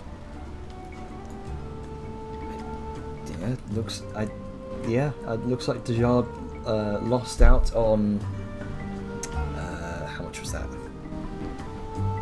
So altogether, the pot was 1,300 and 80%. So the other guy wins 1,040 gold. Dejar's out 450. All right. That guy won a lot of money. Yep. Yep, he definitely won a lot of money. Hey, you win some, lose some. She's gonna wake up tomorrow. It's like, where did all my money go? All right. It's fine. So I guess Sal and Talali are Yep. now playing Descent. Yep, descent. So one of Talali's you. going to, Oh, yeah, go ahead. yeah, she's going to offer Sal like, alright, so you first. Alright. All right. 1d55. Oh, Ooh. 1d10. First one to hit, one loses. Whoa. 1d4. I like this game. It's much simpler. Yeah. Like my dumb, stupid idiot brain can wrap its head around it. There are variations where you can go up to 1d1000. Well, I mean, you auto lose. Oh no! Almost no. 1d3. Oh, there you go. Oh, take a shot. Shot of You know what? rum. Fuck it. I'm gonna have a fucking shot of go. mystery potion. Yes. Do it. Turn to stone. You never said what to drink. maybe, I mean, maybe in her, shit. maybe in a hammered state, she might have mistaken one for a I think she just wanted to, and then needed an excuse, Okay. and then found a flimsy one. So Oh no. I think this is something that you should be describing, Sarian. Oh no! You see, No. you see, kind of, you're set up next to, next to one of these kind of polished obsidian mirrors that you can see around, not quite the main thoroughfare, but around the outskirts of some of the hallways.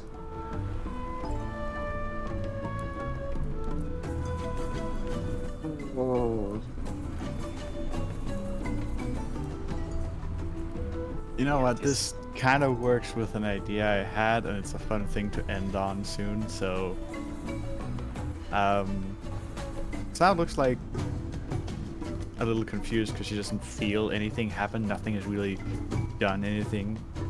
And she starts going through like motions that, you know, we've seen before. Deshara with her little fucking fire fingers, checking for anything that has grown out of her or changed. Except what Talali sees on the reflective surface is Naked sound.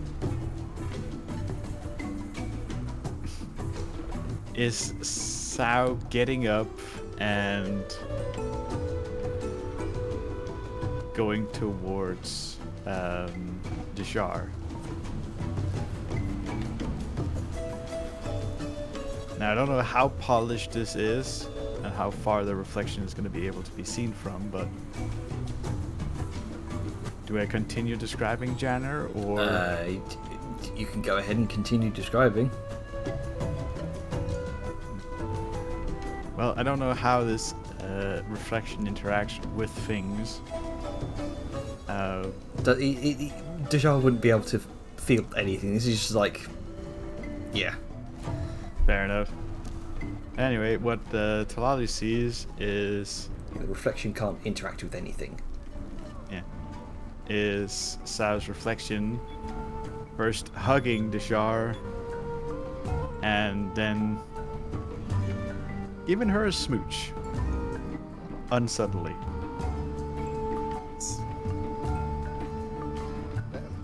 Is the reflection of repressed emotions? What the fuck is this? I don't know. We can't see the mystery effects. Yeah. The only one that can actually see it is the one looking at the reflection, I'm assuming, Mm-hmm. which is currently Talali. She's the only one imagine- close enough. Yeah, and like again, don't quite know the size of the mirror or whatnot. I'm Yeah, sure it- Talali notices Sal's reflection stand up and walk off like out of frame, Yeah. and just be like, It is that's ve- weird. Yeah, it's very off-putting. But some dude that's standing off, like off to the side at an awkward angle, does probably see Sal's reflection make out with Jar. I'm still curious of what the description for this is. Yeah, can you show it, Junior? Sure. Your I mean, we've discovered it, so it's not like it's a your mystery reflection mimics only what you intended to do, not what you did. Wow. Okay. Oh, so Zao intended to make out. All right. It really was the reflection of repressed thoughts. Essentially, it's your what is it? Your id? Yeah. Yeah. Okay. So I was just like, that's weird. All right, cool. Interesting place This to is- leave this like, is happening. Ghost Knights so far. Yeah, it was happening for 7 hours. Yep. 7 hours of reflection making.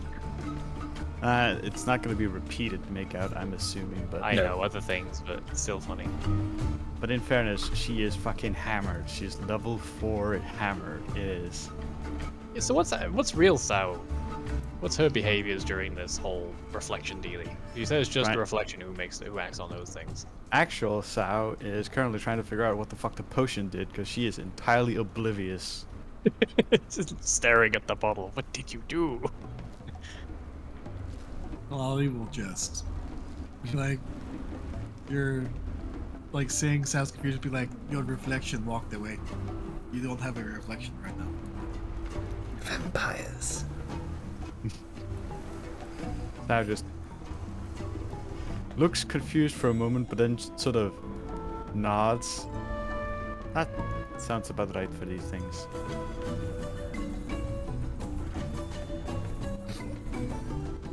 Alright. Well, let's start up another descent. Time for shots of rum. All right. And I think that's probably where Yeah, Yeah, we're we at can end time. it. That's a good place to leave it. Okay then. Until next time. Until next time. Who More knows if drinking they? and gambling. Who knows if they'll do other mystery potions or swear off it. Cowards. I'll I'm stop. gonna make you drink it. So yeah, it's all fun and games until the mystery potion turns out to be like purple worm poison. I mean, 7-day petrification is nothing to sneeze at either. Oh, Oh yeah, exactly. Like Yeah. that's why Talali's like, you have no fucking clue what this is. Why would you give that to somebody? On that bombshell, we'll go and stop recording in 3, 2, 1.